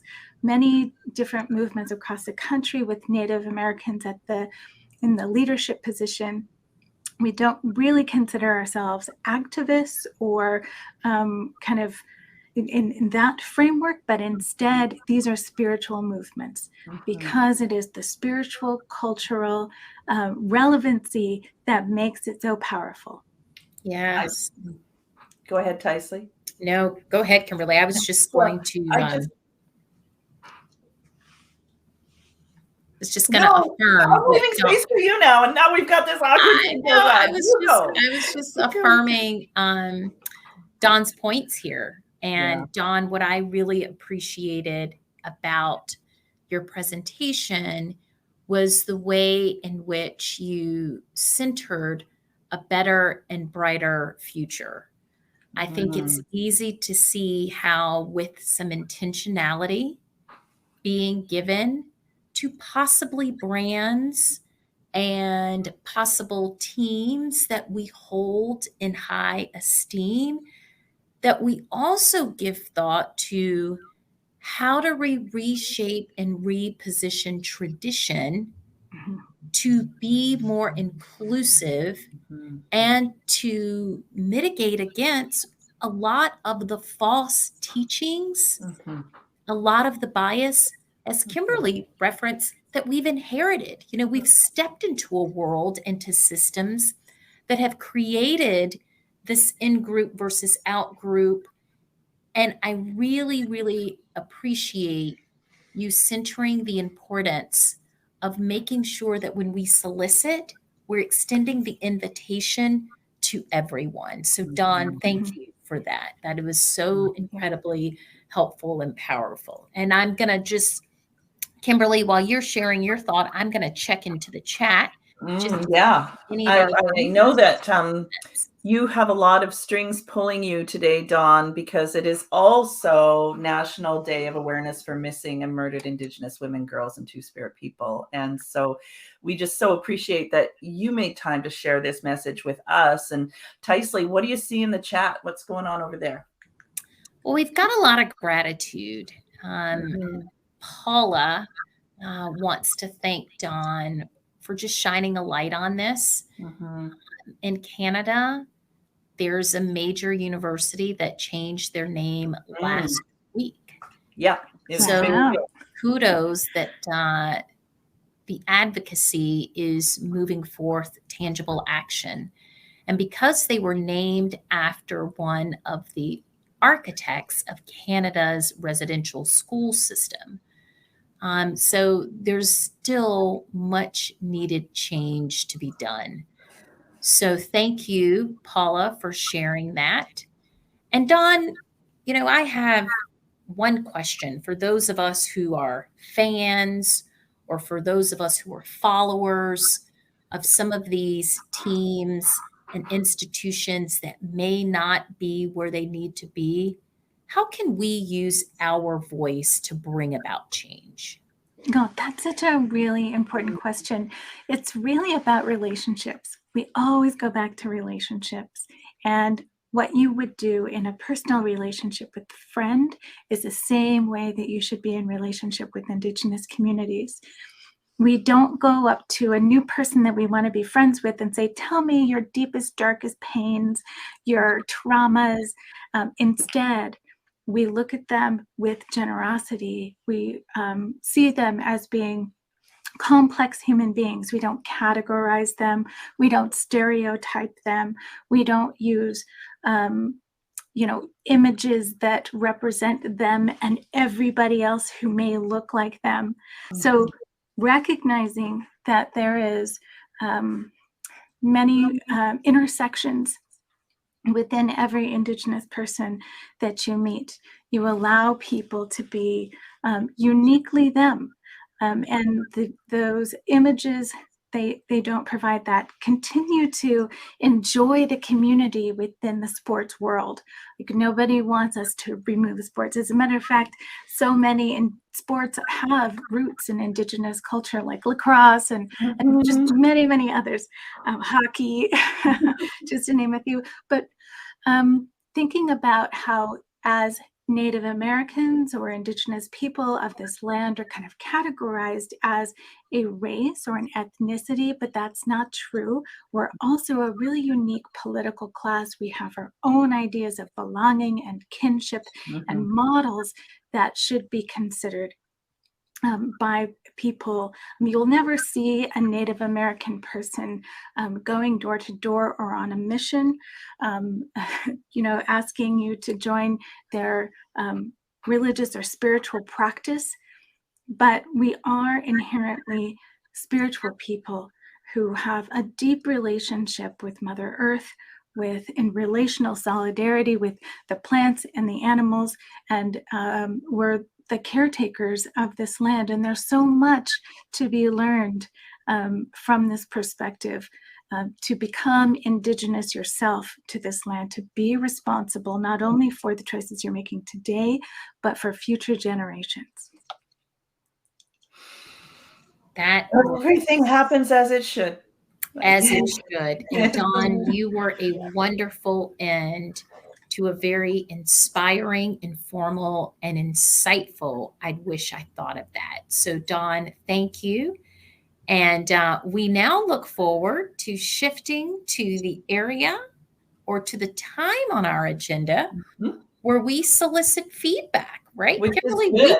It's good because my puppies are starting to wake up again. So yeah, let's get that vote. That's right. We've done a lot of talking today. And so, Kimberly, I think it's now time for us to do a listening and learning ourselves, because guess what? That's a wrap on all of our presentations and the questions and answer. And Kimberly, we've literally traveled all over North and South America to explore some truly inspirational fundraising. And so we want to know, friends, what idea was your favorite? Let's get to voting. While folks are voting, Tysley, I would just love to thank you for you're just such a wonderful champion for all of our speakers. You've stepped forward with such grace, and you've asked incredibly insightful questions this afternoon. And I'm just so grateful for the chance to spend time with you. Oh, Kimberly, it is mutual admiration. When I received the invitation, like many things, we always want to know who else will be in attendance.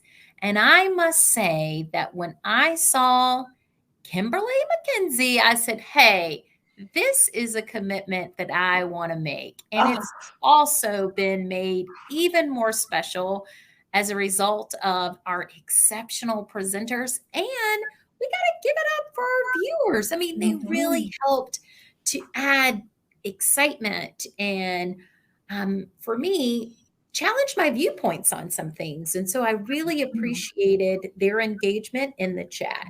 And so I'm going to shift to see how we're doing on calculating where we are and who we're going to celebrate. All right. So the percentages are coming in. So we've got several folks who are over 5%. It's increasing up to 15, 20. Where are you looking? Wow. Right in the chat. We've got 30. We've got 39%. We've got 100% of folks who have voted. So, all right, it's time to announce our winner.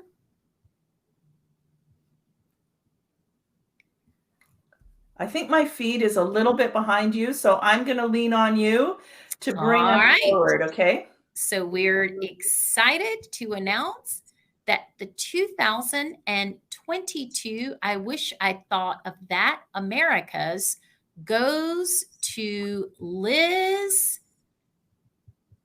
Atfield. Wow. Liz, congratulations. Congratulations, Liz. It's, you know, if you make people cry, you got the win. That's what that is. Absolutely. And now that we are wrapping up, we'd also like to turn people's attention to the contributing editor of the Showcase of Fundraising, Innovation, and Inspiration. We've got a special final message from Joe that'll close us out. Well, wasn't that fantastic? Round of applause for everyone. That's pretty much it. I just want to say another thank you to all of you for attending. Thank you to our marvelous speakers, our sponsors, Open, Agents of Good, Harvey McKinnon Associates, Bloomerang, Charity Shift, and Blue State. It's been amazing. Thanks again to Fundraising Everywhere. Thank you to my wonderful colleagues behind the scenes who have made this possible. And we look forward to seeing you next year. All the best.